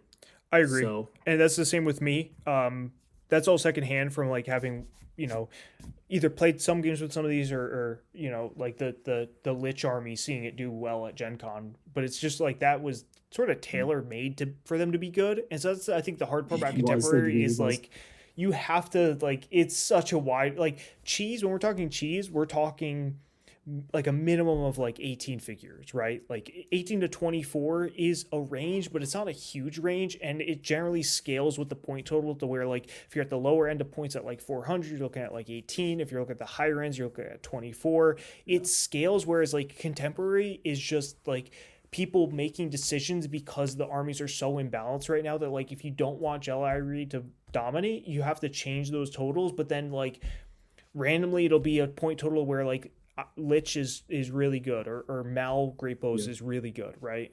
Most point totals, you don't have a triangle at the top. You just have a dot at the top. That's correct. Yep. Yeah. So I don't know. I haven't found it super interesting, and I also like for me personally, I play a lot more online than live, outside of like conventions, and like that's not the events that are run online that I play in. So it's just not the thing I've spent time practicing and playing and thinking about. Right. More power to people who have, and if they made that content, then it would be pretty good content, I imagine. But I'm not the right person to do it at this point in time. So. Yeah, I don't think I'm ever going to be the right person to do it. I'm not playing enough right now to where I'm actually getting enough games with with competitive, armies of the stuff as they drop into the other armies at like, cheese style point totals, etc. So I mean, I have to believe that as soon as like Chain Grunt Wave comes out, and as soon as the Cobra Troopers come out, like those become top of the contemporary meta until again it's like 420 and 14 figures or whatever it was at Gen Con, in which case those are both unplayable, right? Like, so it's so dependent on the points and the figure limits because it's so non-standardized at this point. And not that there's anything wrong with that, but people are artificially making it more interesting, or at least artificially changing some stuff. So, yeah, Siegfried saying Renegade meta is so dull until the new commons come out, and then it's mostly a Troopers fest. Yeah, I completely agree. Troopers, some of the other stuff in the wave looks pretty reasonable as well. The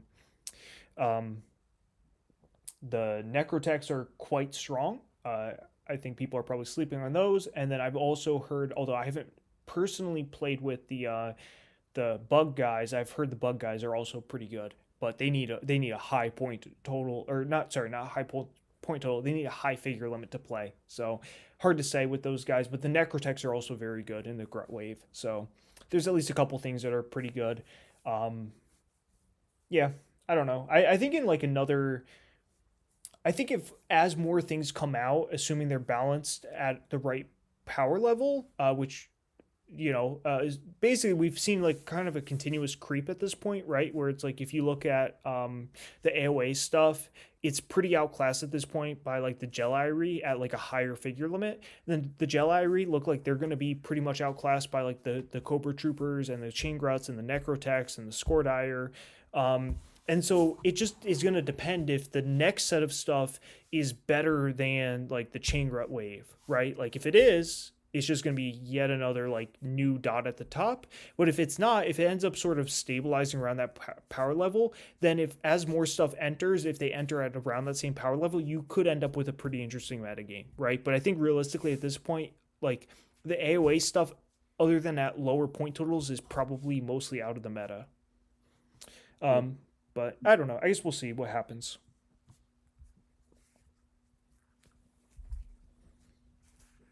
In RC, we need to make it contemporary friendly to get new players in. Yeah, and there's nothing wrong with that. There's nothing wrong with making it contemporary friendly. I really like the way William runs events with North Carolina, where he makes it so that like people can play the old stuff, but also the new stuff is playable in it. So I think that's a really good way to go about doing it.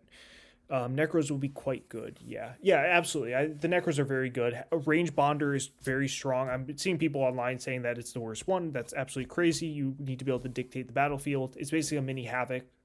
Sure, and it has 2 life. Sure, it might take a wound, but it doesn't even auto-destroy. It just takes 1 out of the 2 wounds.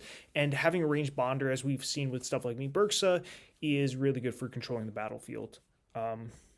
Yeah, you need it. And then the other 2 are a Cyberclaw guy and then a Whirlwind attack guy. So all 3 of the heroes are quite good for them. But yeah, so that's way too much about contemporary for now. Unless there's anything else. It's been a long stream, but it's been fun. Thanks again, Chris. I appreciate you joining. Yeah, fun to be here. All right, and I hope to see all of you at SaskCon. It's gonna be a great time. It's gonna be a great event, and hopefully we've given you some insight if you are playing in the VCheese event at SaskCon. Yeah, take all of. Actually, if you're playing in that event, maybe don't watch this until after, because both of us are also playing in that event. And I think both of us have kind of, I don't know, maybe slightly hinted at what we might play. There's a limited smorgasbord of options there. I'm not. Yeah, it's an 8-person side event. It's not a big deal. I'm more after tonight. I'm leaning hard towards Havocs just because I talked about them for so much, and it's sort of like It's sort of like if there was a classic cheese event tomorrow, I'd be wanting to make Firestorm work, right? Like that's the same level of interest I have in it, and that I think it's a really interesting army that, like, even though I've played Firestorm more than most, I still don't feel like I've played Firestorm nearly enough to where like I know exactly how it works in every matchup. Like I don't feel like that at all. We saw that at ScapeCon 3 and 3-headed Hydra. Not that I was the reason our team collapsed in the first round, but our team did collapse in the first round and also throughout the event. Some of that was on me in my individual games. We were already out of contention at that point, but I actually certainly misplayed into mezzos because I got overly confident because I'd never played the matchup before, and that overconfidence actually ended up being my downfall because then the mezzos were taking 4v4s and killing me. I could have played that game to where I don't lose that game. Instead I threw, but we were already out anyway, so it didn't matter. But it's just one of those things where it's like playing an army that, into each different matchup can be quite challenging.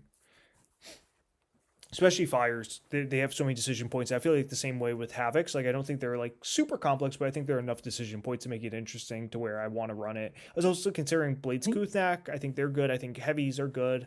So I think there's a lot of cool options. The only thing is, I think it's easier to lose the game in one turn with Firestorm than it is to lose it with Havocs. Sure. Oh, 100% agreed. 100% agreed. Firestorm can go wrong immediately. Yeah. Also, like, just sometimes your opponent has Q9 or Q10 or something like that and kills your Kurok in 2 turns, and then you just lose anyways. And if they win initiative, there's nothing you can do to prevent it. So correct. It's one of my losses to Matthew. Q10 getting a 5 for 5 into my 0-3 on Kurok on turn 2 after he won initiative. Oh. Yep. Then I was playing non-bonding fires into Q10 with like 4 squads of hounds or something. I don't know. It was gross. that didn't work out for you? No, shocking. Yeah, it was, or maybe it was 2 shots. I don't know. Whatever it was, I couldn't prevent it. It was he won initiative. Maybe it was Ord Marker 2 and Ord Marker 3 into Kurok. I can't remember. It might have been 2 shots. It was no more than 2 though. I was on non-bonding by the end of round 1. So yeah, any range can do that sometimes into Kurok. Whereas at least with Havocs, they can't do that. Yep.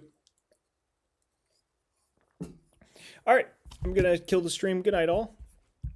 Hope everybody has a great, Merry Christmas, happy holiday season, whatever you celebrate. So, yeah, I'll be back to streaming a little bit.